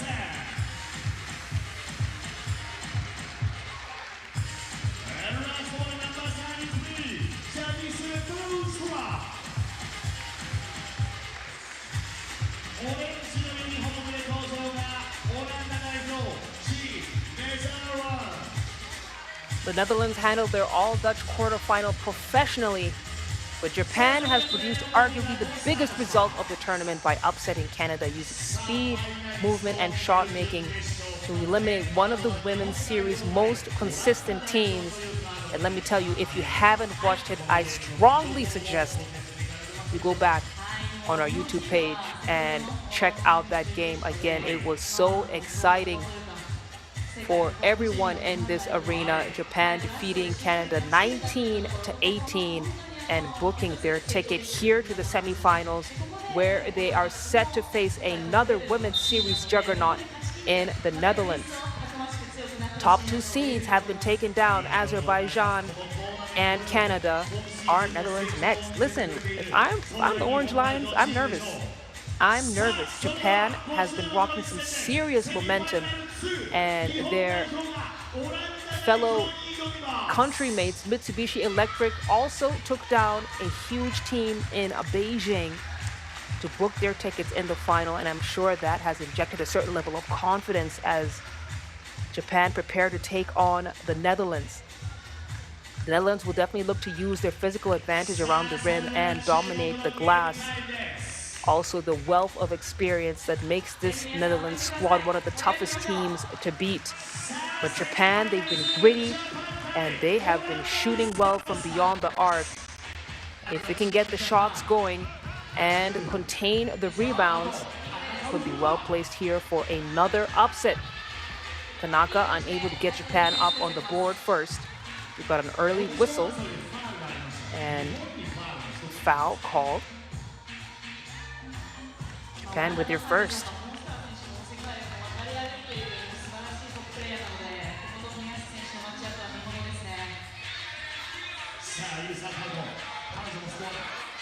Kite and chase down her own rebounds. Tanaka, she's the top rebounder in the women's Tokyo stop. Miyashita off the mark. Tanaka picks up another quick rebound. Gets her team set up with another opportunity to score. Boonstra, does she save it? Yes. Gets it into Kite. Kite to Dreesen. And it's this level-headed Netherlands squad, the composure that has allowed them to get 2 title stop wins in the series this season.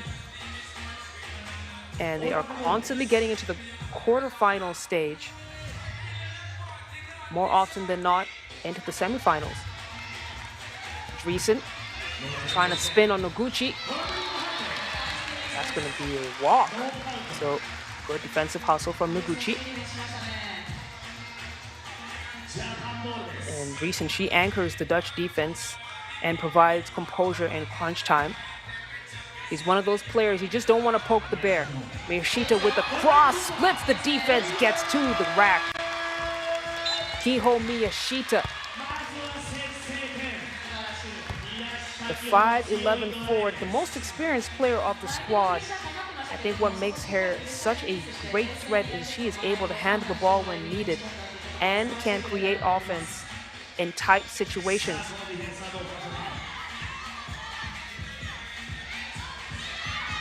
Driesen from downtown. Can't finish it.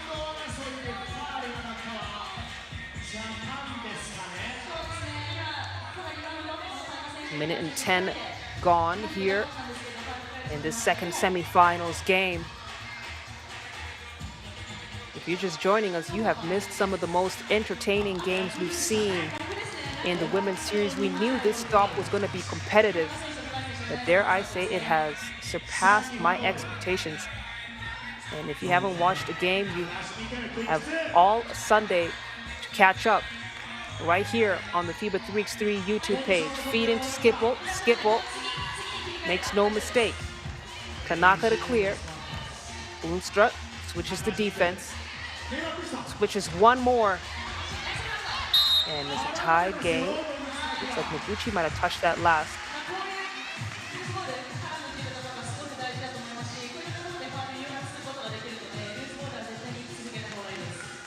Netherlands are a tough team to beat.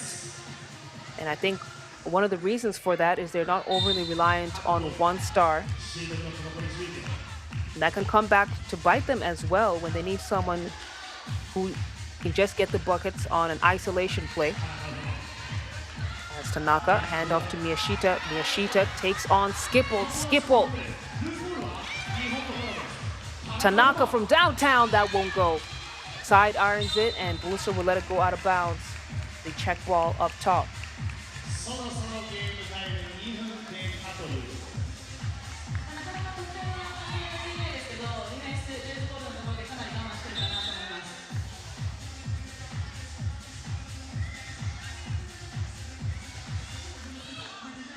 Wrong sheet, making sure Tanaka and Skipple don't have too much contact in the paint. That's nice. Pick and roll action. Skipple dominates the boards. Gets the second chance to score. Netherlands now with a read. Noguchi has a double dribble. And sometimes she does get ahead of herself on plays. The second guessing and the uncertainty. And that turnover will get the ball back into the hands of the Netherlands. Kite, jab, feed into Driesen. Driesen, drop step is good. Miyashita to clear. Miku Takahashi trying to find Miyashita. Look at the patience on that pass. The block for Boonstra. He's tapped into that lockdown defense, Jean. It's a 3-point lead now for the Netherlands.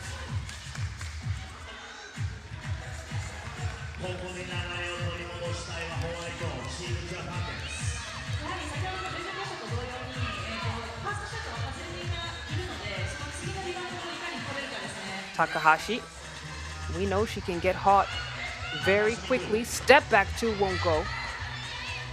Japan have not quite been able to find their stroke yet. Kite, on the other hand, misses everything. She looked good. Had her feet set, shoulders lined up. I thought that was going in. Just didn't have the legs to finish it.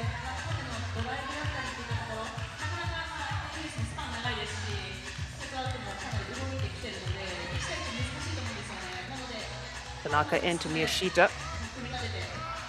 Miyashita, nice pass back into Tanaka. Again, the ball handling ability of Miyashita coming in the favor of Japan. Was able to draw both defenders and then find Tanaka on the weak side.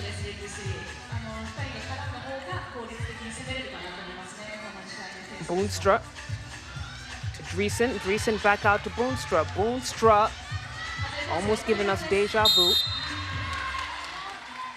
crashes the boards and manages to draw the foul, so she'll head to the line to shoot. And she'll take the free throw as we come out of the first TV timeout of the game. Netherlands in the lead by 2. Boonstra with a chance here to make it 3. Japan have already proven they can beat a favorite, but the Netherlands do present a different challenge than what they saw with Canada. So far, the Dutch have been able to control the game with the physicality, but it's their execution that defeats a lot of teams. This is a team that rarely do they get beat, only beat themselves. That's a team that doesn't make a lot of mistakes, as Boonstra makes it a 3-point lead for the Netherlands, up 5-2. Noguchi gets past Skipple, bounce pass to Tanaka. That's an athletic move from Tanaka, showing off the hang time, and gets it to drop. Dreesen trying to find Boonstra.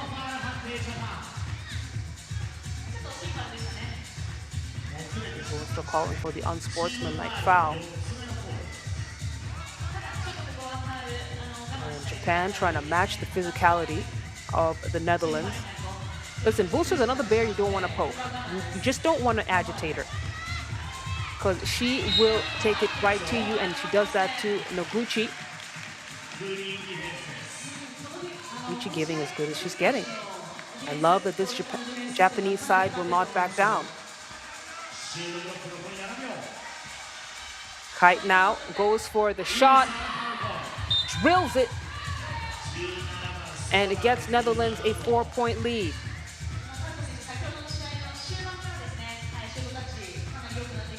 And Kite is just one of those players known for offensive talent. She was averaging 7.5 points per game yesterday. Tanaka now trying to match Kite. She's off the mark. Kite has become a full member of the squad and is crucial in the offensive attack of the Netherlands.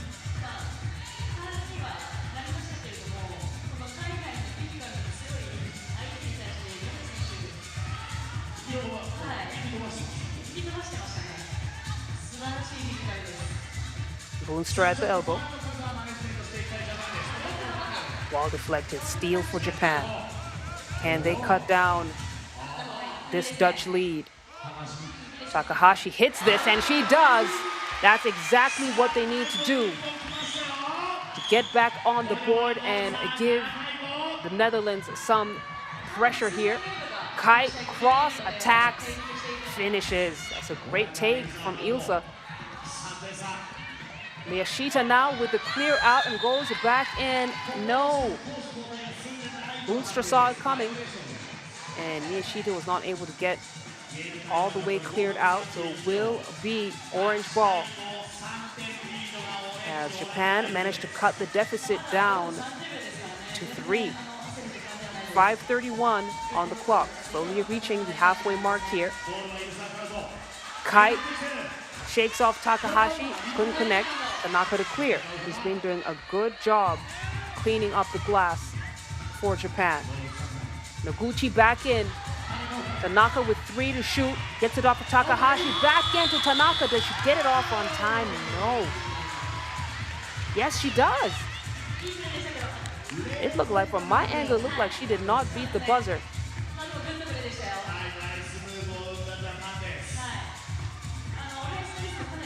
Great effort from Japan.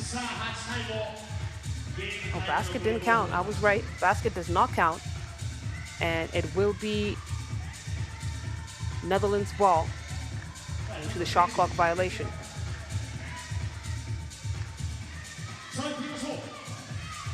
Skipple, looking like she got scratched on the face. She's getting the right treatment. Dreesen, she's short. Dive, saves, oh, she gets on the line. Dreesen, it is amazing to me how often she gets on the floor. She is not afraid to put her body on the line for her team. And that's why the Netherlands continue to be a dominant force in the women's circuit. They took a 1-month break before the Batam City stop in Indonesia, came back, took the title, and now here they are in Tokyo, leading in the semifinals game and trying to make sure they get to the championship game. Takahashi into Miyashita. Basket missed. She's robbed. Basket didn't want it. And now the nice backdoor cut from Il Sakai. Japan are struggling with the scoring run that the Dutch have here. Noguchi, tough take, gets her own rebound, goes back up with it. Left-handed lay is good.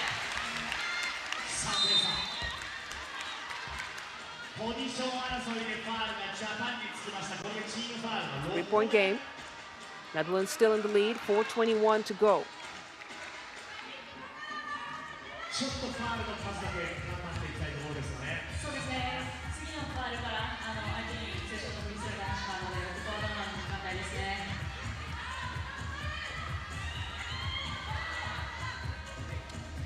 Dreesen leaves Tanaka in the dust.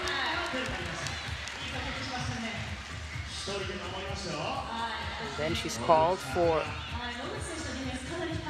what looks like a travel. Yes, it is.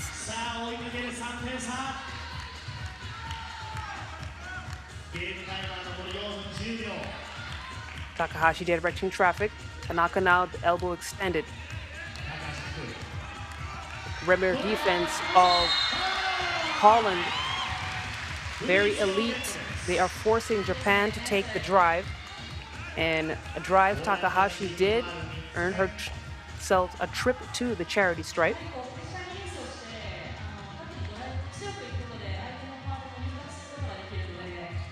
Basket is good. It's a 2-point game.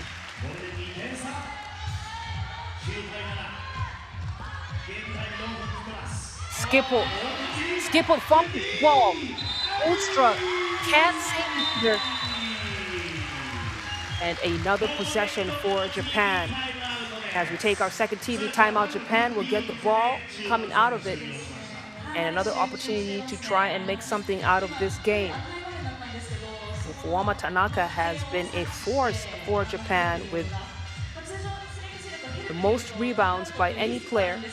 Takahashi, as usual, delivering and leading the way on the offensive end. She has been comfortable in clutch moments, and Japan have been going to her when they need a bucket, and that's just what she's been delivering, buckets. She's not been able to find her shooting stroke quite yet in this matchup, however. Takahashi to Miyashita. Miyashita on the attack. Lefty lays are good.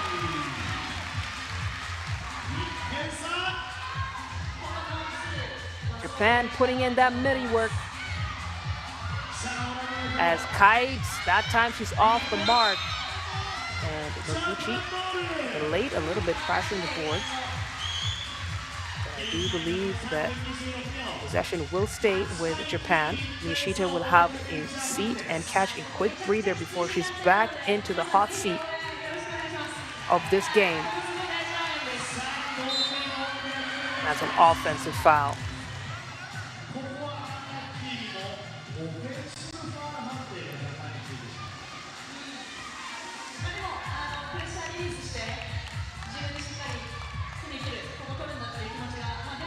Japan now in the bonus, no more fouls to give. Netherlands, they know how to get themselves to the line. And that's exactly what they need to do here. Focus on drawing fouls and converting the free throws. Dreesen. I don't know if she's the one you want to have go to the line. She struggles with her free throw shooting.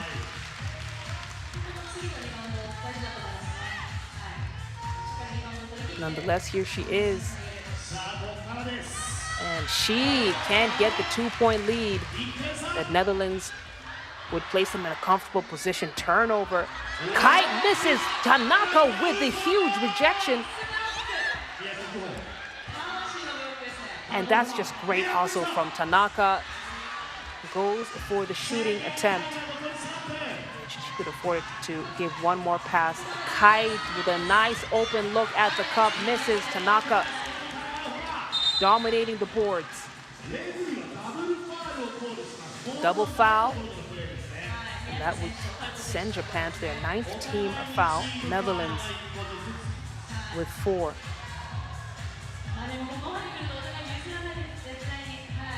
さあジャパンボールから残り2分51秒。 Noguchi, hand off to Takahashi. Takahashi from the trees. Japan now with their first lead in the game. Boonstra gets it to go. Noguchi with the clear to Miyashita. Back to Miyashita. Thought about the drive, kick out to Noguchi. Oh, basket didn't want it. Still a tied game, 2:20 on the clock. Dreesen. Takahashi trying to hang. Too strong off the glass. Skipple cleans up the mess.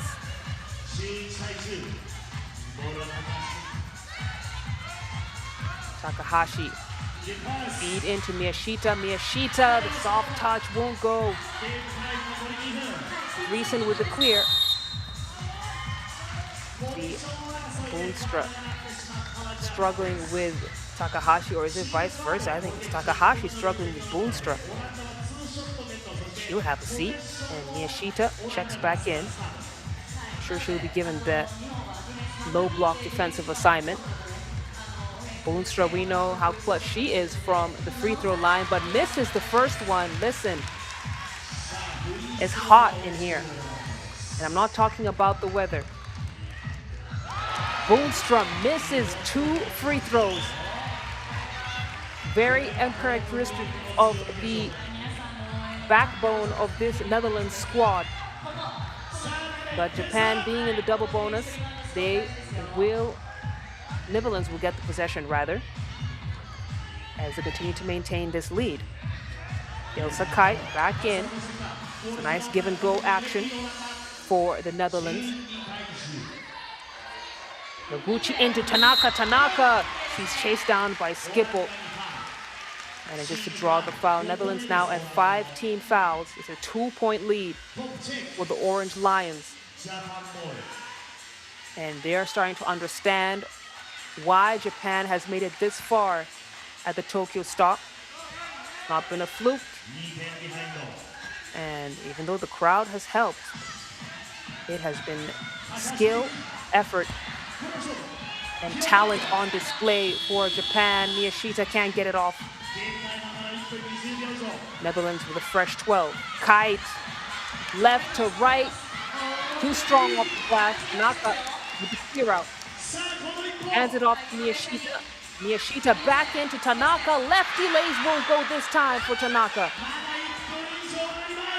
Comes up short. And we've got just over a minute of game left. Ilsa Kai, you don't want to do that. That time, she's unable to connect, and if she had made that shot, Japan would have been in a very tricky position. But once again, a lifeline here for Japan. Hope still on the horizon, despite being down 2, 57 seconds on the clock.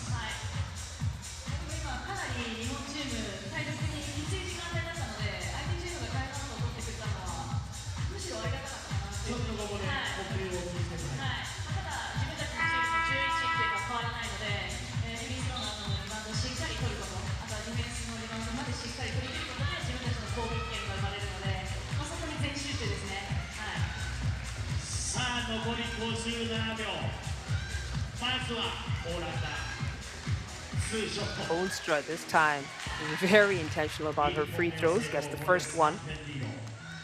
And she knows how important it is for Netherlands to extend the lead as much as possible at this juncture of the game. 4-point lead for the Netherlands, 57 seconds.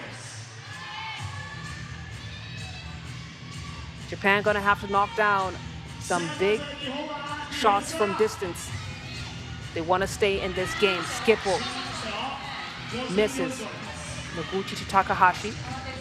Screen from Tanaka. Boonstra rotates. Takahashi step back. 2. That will go. Boonstra secures the board.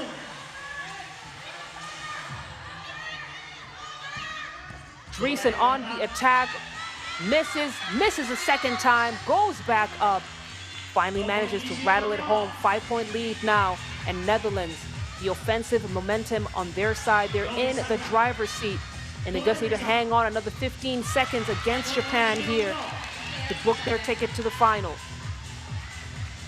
It's the elite level of composure that has allowed the Netherlands to dominate in this game. Takahashi throws up a wild one. Noguchi can't get it off on time either, and Netherlands hang on to win it. The Orange Lions are back in the championship game and back-to-back stops here in the women's series. Japan's national team being appreciated by the crowd. They are gassed, they are breathing hard, but it was a battle indeed. And it's no easy task to take down Netherlands for any team, regardless of the championship pedigree that you have. But it's execution that won the day. Japan couldn't continue their shooting streak for deep as they appreciate their fans. What an incredible journey for Japan to make it this far, however, and now they'll have to enjoy the rest of the series from the fans, but not all hope is lost. They can support Mitsubishi Electric, the sole Japanese team to be present in the championship game, and it will be Netherlands who face them. Taking a look at some of these highlights here. Japan coming in as a number 5 seed. They had quite a journey to get to this semifinal stage, and Takahashi was leading the charge on the offensive end, but Tanaka, she was dominating the board and became a very legitimate interior presence for Japan. They fought hard, but the execution from the Netherlands was relentless. Orange Lions have too many weapons on the offensive and defensive end, and once they have the offensive flow going, then it's trying to put a bandage on a very big leak. So Japan unable to move on to the next stage, as the Orange Lions will join Mitsubishi Electric and fight to get their 3rd title win, as Mitsubishi Electric try to get their first. The finals taking place at 3:50 p.m. local time. You do not want to miss that. We'll be right here, so catch a breather, get your snacks, and then we'll get to the action for the final game of the Tokyo stop. Mitsubishi Electric, the home team, takes on Netherlands.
ろんなスポーツ施設がある。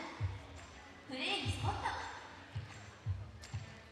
体験教室にスポット、観戦にスポット、イベントにスポット。楽しみ方は無限大。ほら、ここにもあそこにも。一人でもみんなでも、さあ行ってみよう。スポーツ施設で新たな発見と、スポーツ施設でつながる出会いを。あなただけのたくさんのワクワクを集めよう。きっとあなたにもスポッとハマるスポーツ施設が見つかる。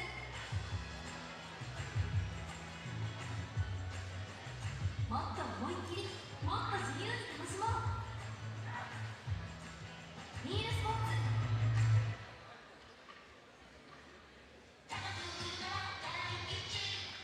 お電話いただいた大吉です。安心の大吉、暑い日も寒い日も出張買い取り。着物、ゼリー、ブランドバッグ、こちらになります。こんな金額でどんだけ出張買い取り。いや、査定だけでも手数料無料。こんなものまで。出張買い取りは大吉。0120-1個1234。さあ、FIBA 3x3 ウィメンシリーズ東京スポット2026 Day2 もいよいよラストゲームとなりました。さあ、ここからのお時間はですね、大会スペシャルパフォーマーたちが登場でございます。この後場内が暗くなりますので、ご移動の際はお足元にどうぞご注意ください。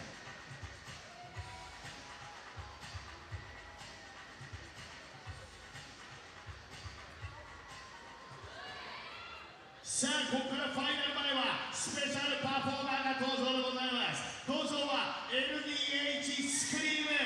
数々のアーティストを輩出した LDH が昨年より D リーグへ参戦したことで話題となったダンスチームです。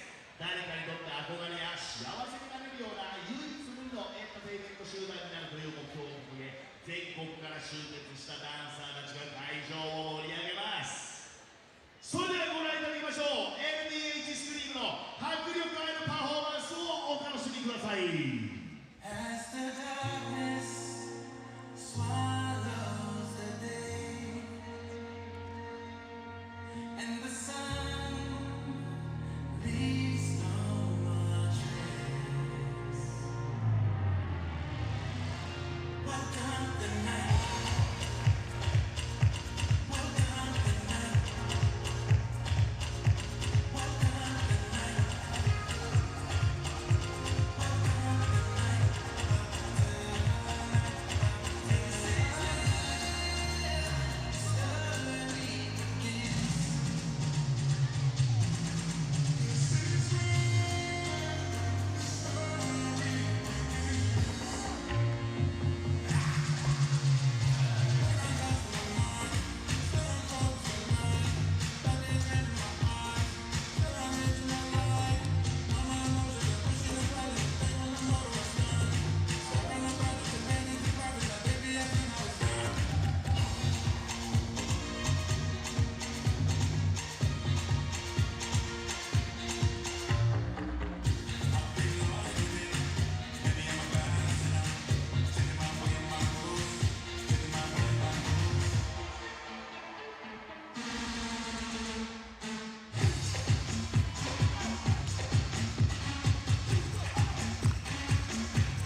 attention, give it up for FIBA 3x3!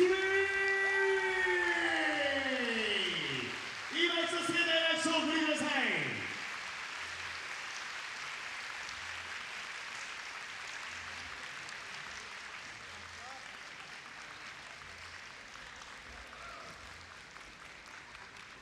Alright! さあ、それではいよいよファイナルゲームをお付き合いいただきましょう。FIBA 3x3 ウィメンシリーズポークロスの2026ファイナル。カードは三菱エレクトリック vs ネザーランド。それではまずは三菱エレクトリックのメンバーからご紹介させていただきましょう。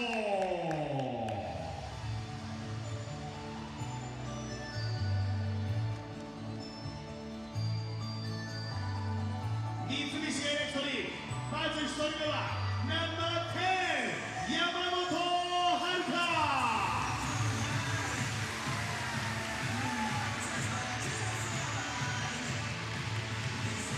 続いて登場はナンバー38、澤千尋。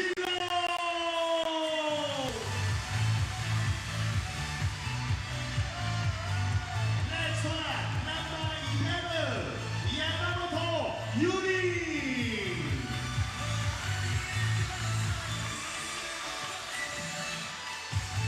そして最後の登場はナンバー5、高橋冬子。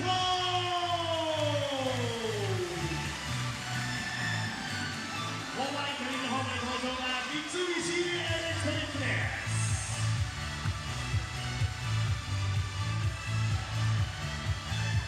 対するはオランダ代表ネザーランド。ネ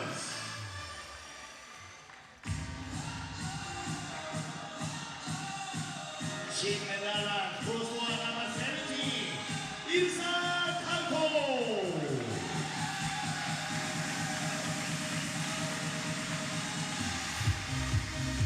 Next はナンバー24、エブリー・シュポコ。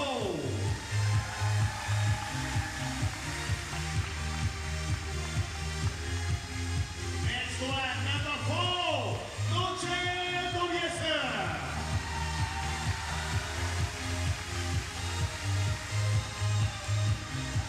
And last one, number 33, Chinese Monster.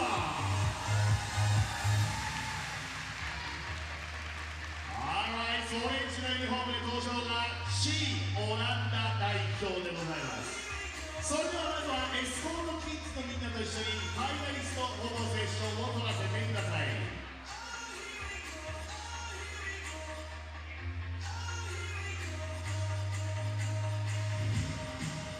I must say, I do like this new style of introduction for the final game here in Tokyo. Nothing like some cute kids to bring out your soft side before you engage the killer zone for the championship game. And it will be these two teams on your screen, Mitsubishi Electric playing against the Orange Lions of Netherlands for the final game. And regardless of the outcome, Mitsubishi Electric have announced themselves as a legitimate contender on the women's series circuit. They are no longer an emerging program. They are no longer a team that can be ignored. What a journey it has been for them coming out of pool play, losing to Canada 14-22 in pool play, only to bounce back and defeat France U25 in the quarterfinals and then take down Beijing 21-18, undersized. There was no problem for them. And here they are for the first time in the program's history in the championship game. The Netherlands, no surprise here, the only undefeated team at this Tokyo stop. Japan held them to the lowest the team has scored, 15-11. They still got the dub, and here they are with a chance to get their third title win and become the first team to achieve that milestone in the women's series. The only top-seeded team still standing. Neftchi, SOCAR were taken out in the quarters. So were Canada, who lost to Japan.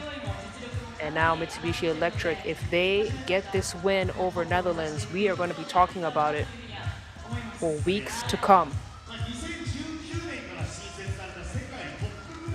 Looking at some of the keys to the game for the Mitsubishi Electric to try and get an edge over the Netherlands, they have got to get their ball movement going, spread the floor as much as possible, and they got to knock down those shots.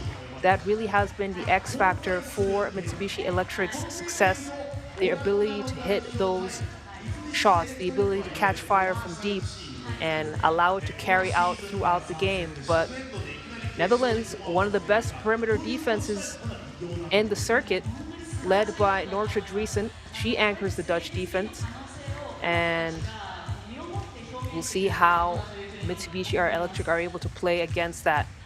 Netherlands have the size advantage as well, and this is a team that is faster on their feet than what Mitsubishi Electric saw with Beijing. Either way, we got a great game on our hands to cap what has been an amazing 2 days of action here at Yoyogi National Gymnasium. We knew we'd be competitive. We knew we were going to be in for a treat. But I don't think any of us expected the level of competition here. And though I don't believe we saw any games go into overtime, maybe one. My memory is failing me right now. But the level of competition has been amazing. Top 5 teams in this Tokyo stop were averaging 19 points and above. And that really is a testament to how much the game has grown in the women's series and how teams are increasing in talent and ability. That's the whistle. The 10-minute sprint begins. And in a short amount of time, we will find out who will be the queens of the Tokyo stop. Boonstra, side irons, tries to track down the offensive board. The Mitsubishi Electric with possession.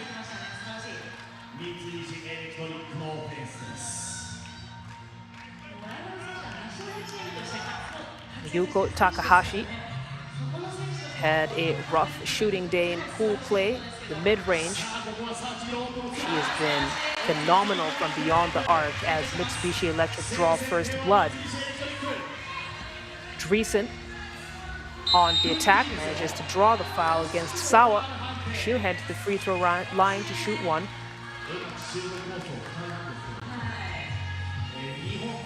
And Nortje Driesen, MVP, Dries second most highlights yesterday. And strong contender for MVP if Netherlands go on to grab the victory here.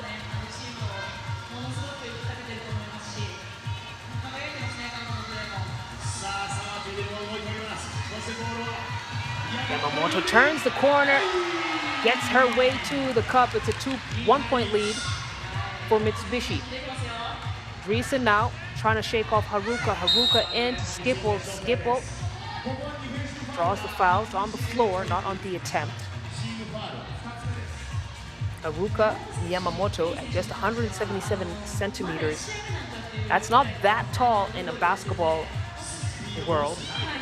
She has played against some of the best front court athletes in the women's series as Netherlands forced fouls at first.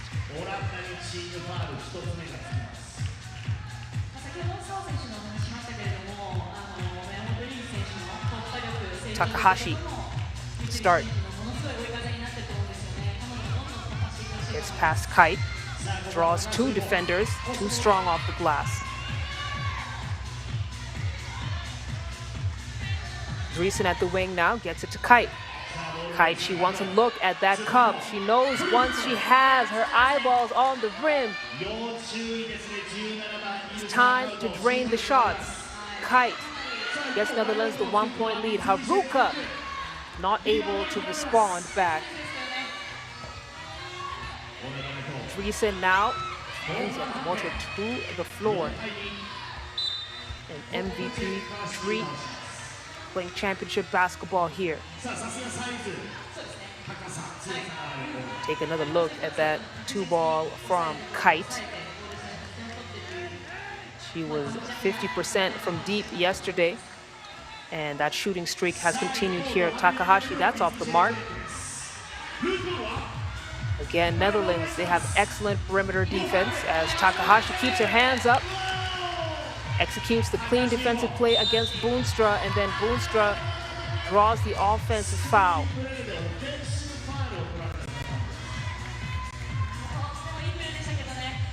Going to be third team foul for Mitsubishi.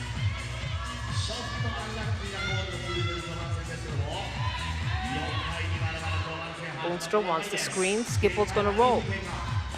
We've seen this before. That's the meat and drink for the Orange Lions. Boonstra splits the defense, gets it up.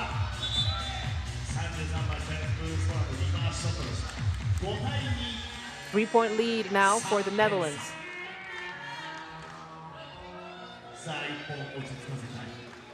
Netherlands is just one of those teams that knows how to adjust regardless of who they are defending against. Yamamoto throws it into the hands of Sawa. Dreesen almost got it. And they are still within reach. 7:32 on the clock. Takahashi picks up the foul, trying to fight over the screen. And that's going to be their fourth.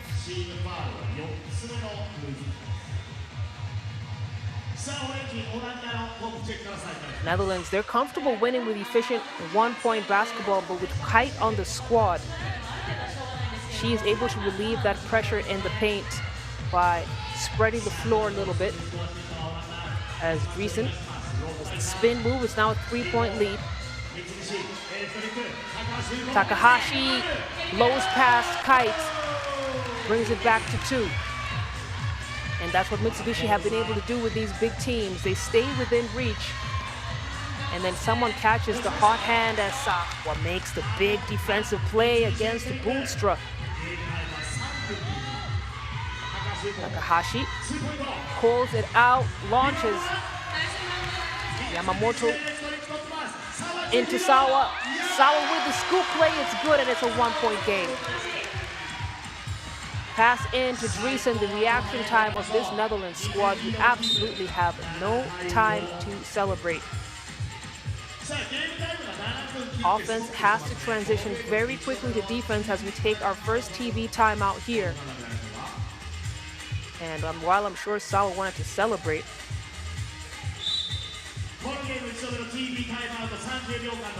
just no time for that. Not in a championship game, and certainly not against opponents like the Netherlands.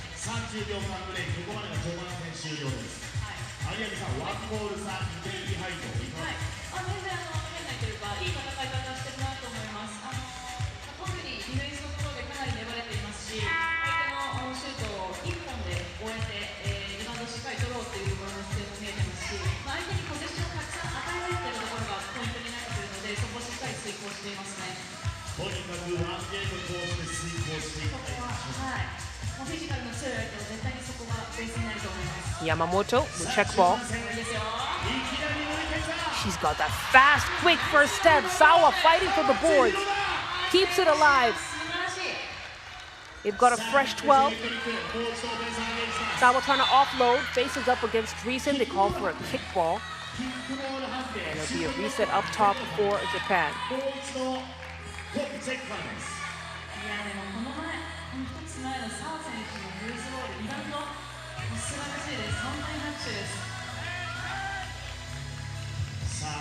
Takahashi gets Dreesen to shift her feet, and he rattles it home. It's a tie game, 7-7. Takahashi is relentless. Time and time again, hitting the big shots that bring Mitsubishi back into the game.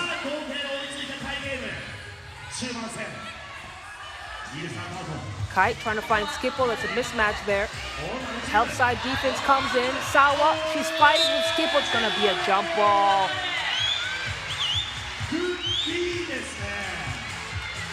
Possession will go back to Mitsubishi Electric.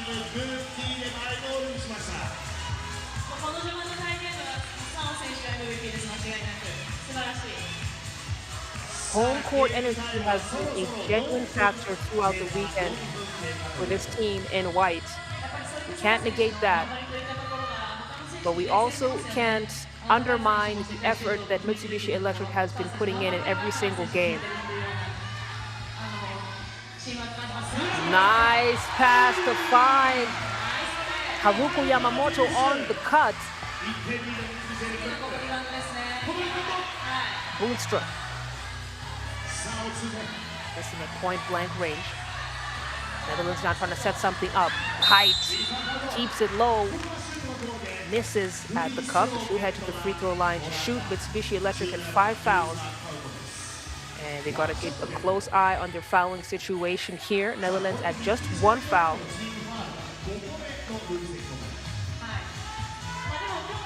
Let me tell you, the Netherlands, they're such an intelligent team. They know how to create detailed scouting reports. They know that Mitsubishi have a tendency to get into foul trouble. And that could be the difference of the day here. Moto blocked at the summit. Skipple stuffed that almost out of the arena. No time to celebrate, no time to even smile. It's on to the next possession.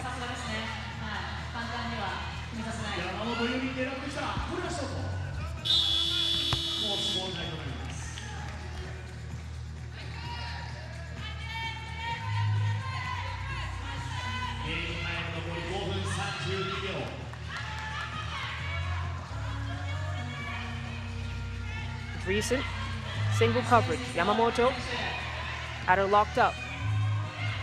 Putting the pressure. That's a great hedge from Haruka. Then Kite with the teardrop at the buzzer. Back to a 1-point lead for the Netherlands.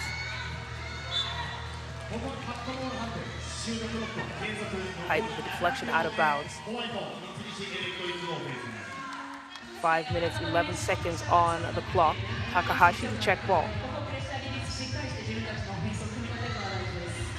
Yamamoto gets past Kite, kicks it out to Haruka. Looks like Kite got a piece of that.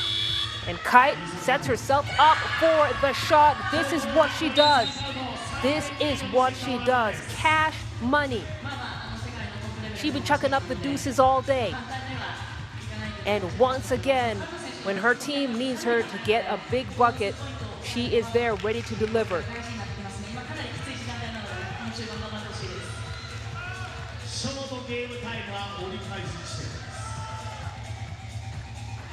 Takahashi sees daylight.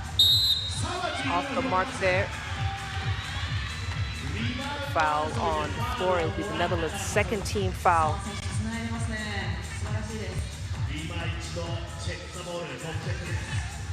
Takahashi will check ball again. We haven't seen the Takahashi take over just yet, and that's just because look at how Netherlands are playing that perimeter defense. They are contesting every shot. But what can you do when Yamamoto is hot like fire?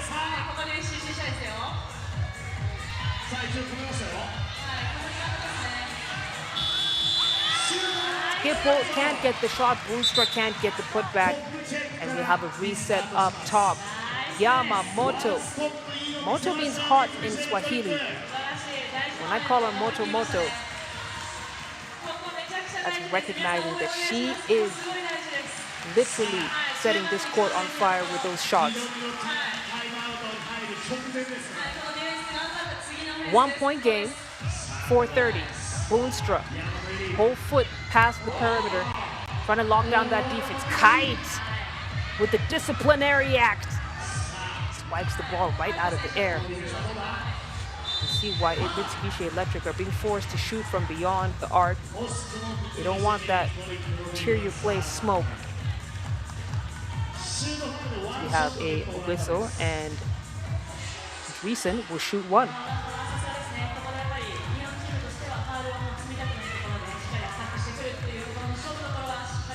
Dreesen gets the free throw to go. It's a 2-point lead now for the Orange Lions. Takahashi. Takahashi on the attack, bounce pass into Sawa. Sawa gets the bounce and the bucket. 1点差ゲームタイムは4分を切りました Recent. No hooking foul called on that one. 13対11 But it did look Recent was a little bit handsy. Takahashi misses. Will clear. Fadeaway won't go. And she goes tumbling down. And it's so interesting to me that while Takahashi can shoot the lights out, her mid-range shots tend to be incredibly inconsistent. But our second TV timeout, and Mitsubishi down 2, but making sure the Netherlands earn every single field goal that they make in this matchup right here. Dreesen leading with Kite for scoring, 6 points apiece. While Sawa, she's been hunting for those paint points. She's been putting in that work in that low block. And she has 4 points for Japan, joined with Takahashi with 3.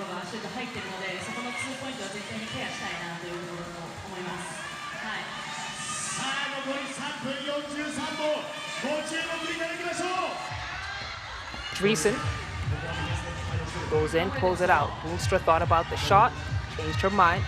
They're gonna work the ball around to find Kite on the wing. The corner 2 is good. And Ilsa Kite is carrying the orange lines on her back right now. Huge shot after huge shot. She has 8 points to her name and has been able to give Netherlands a 4-point lead here. Takahashi turns the corner, gets the lay-in to go. Kite, they gotta close out on her. Takahashi fighting. Tangled up with Boonstra. Good show of sportsmanship there, helping each other up. But those two are, while they are opponents on the floor, they are not strangers to each other. Takahashi, a familiar face in 3x3 basketball. She's been around for a while.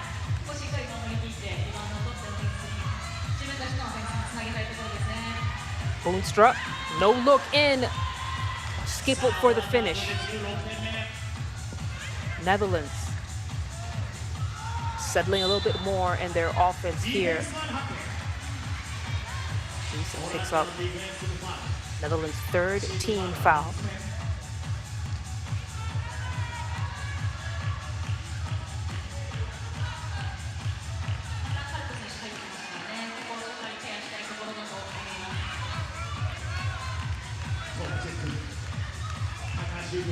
Takahashi steps into the long-range shot.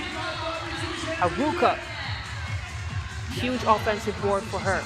Takahashi sends Skipple to the floor. One more pass to Haruka. Haruka wasn't expecting it. But Takahashi had no choice. She had orange jerseys all around her. Now with 2:46. The show must go on. Dreesen. Blocked by Haruka. Dreesen getting a taste of her own medicine. Netherlands, they had 6 blocks for the day yesterday. Top defensive teams. And revenge is a dish best served cold. Cold block. Kite. Can't get it to go. Yamamoto turns the corner. Kite forced to foul. She knows once Yamamoto puts her head down, she is going all the way inside.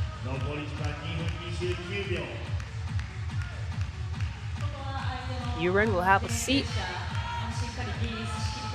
Takahashi gets past Kite. Kite was expecting the screen, and Takahashi took advantage of that. It's a 3-point game. Kite, so intelligent, dancing with her defenders, getting the shot up. Takahashi wanted the roll, gets the leading pass. One more to Sawa, and Boonstra got a finger on it.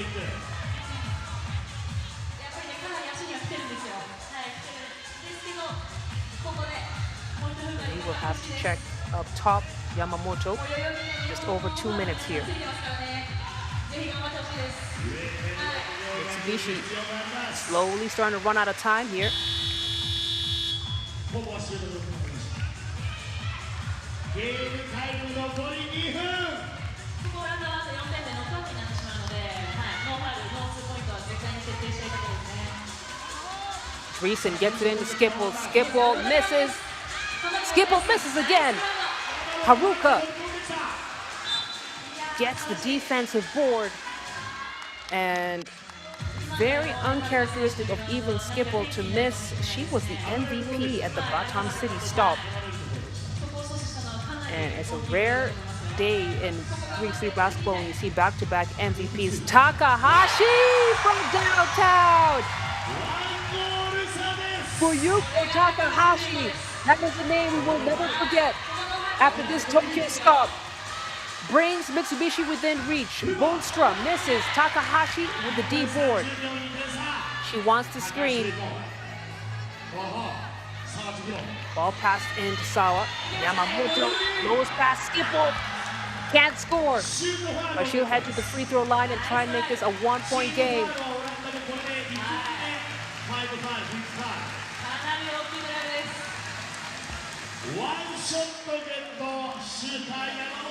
One shot here for Yamamoto.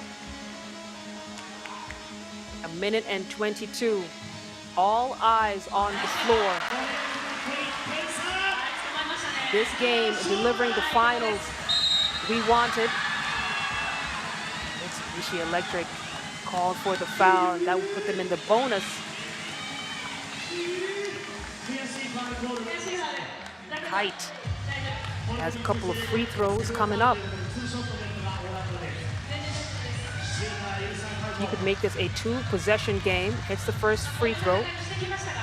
Ilsa Kite, very reliable on really all ends of the floor. She's one of those players that's extremely versatile with her shooting. Gets both free throws to go, and that's big for the Netherlands. We're now just one possession away. Yamamoto getting Boonstra to dance, trying to keep her on her toes. Boonstra is shuffling her feet and then swipes the Wilson right out of the air. That's elite defense for you right there. Giannis Boonstra. Yamamoto will think twice before she takes on the lockdown defense of Boonstra. 3-point lead.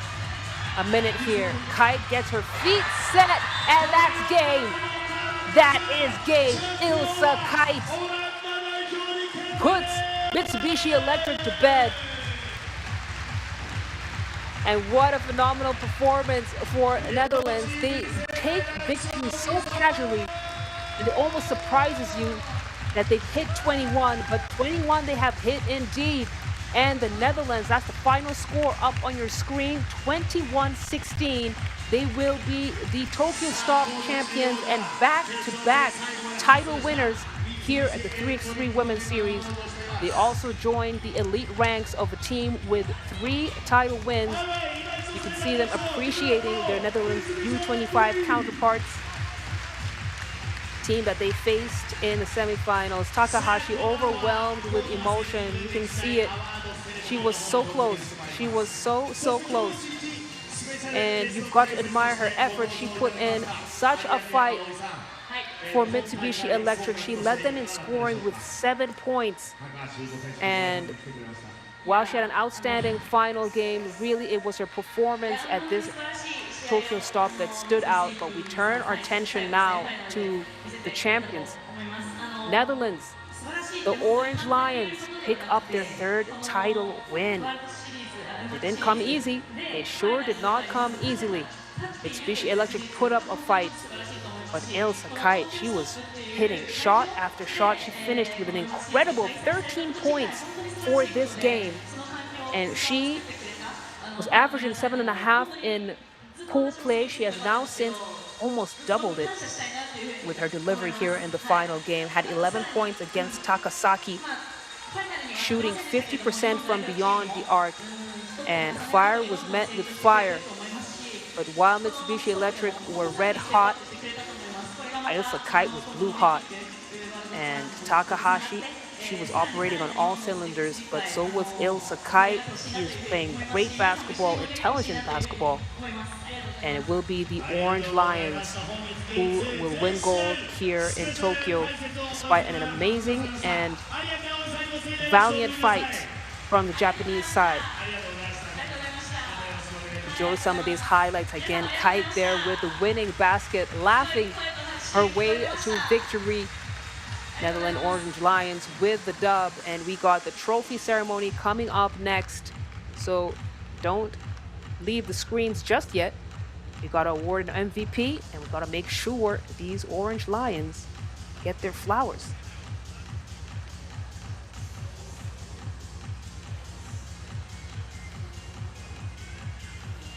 If we take a look at the journey to the finals once again for the Netherlands, taking down U25 in the quarterfinals, and then a narrow victory over Japan, who held them to their lowest scoring effort over this past 2 days.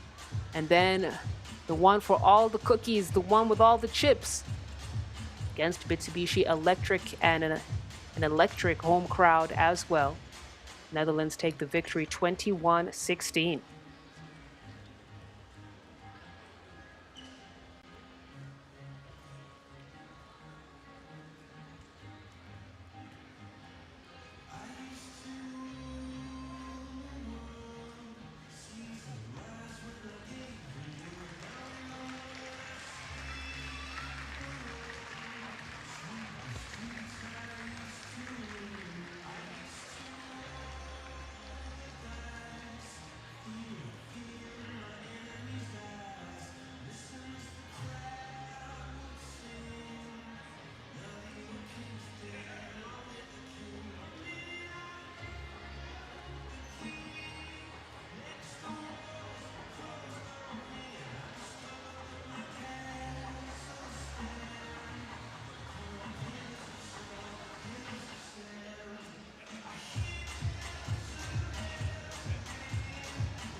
そのようになるか大阪の皆様が泡のセレモニーの準備が整いました。仙台の拍手を送りください。FIBA 3x3 東京ストチャンピオンチームネザーランド。 All right, we're going to get into the award ceremony here, recognizing the winner of the FIBA 3x3 Women's Series Tokyo 2026.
Highlights at this Tokyo stop and has been the perimeter queen, knocking down shot after shot. What a delight here for Netherlands.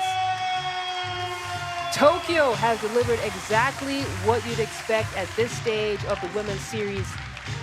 From high-level execution, standout individual performances like this recognition of SOCAR right here, and teams finding ways to win when the margins were at their smallest. The race to Shanghai continues as we head to Bucharest, Romania, for the 18th stop of the series next weekend. In the meantime, enjoy more behind-the-scenes content and highlights from this very entertaining Tokyo stop on our social media pages. The handle is FIBA 3x3W on all platforms as Netherlands U25 join their big sisters up there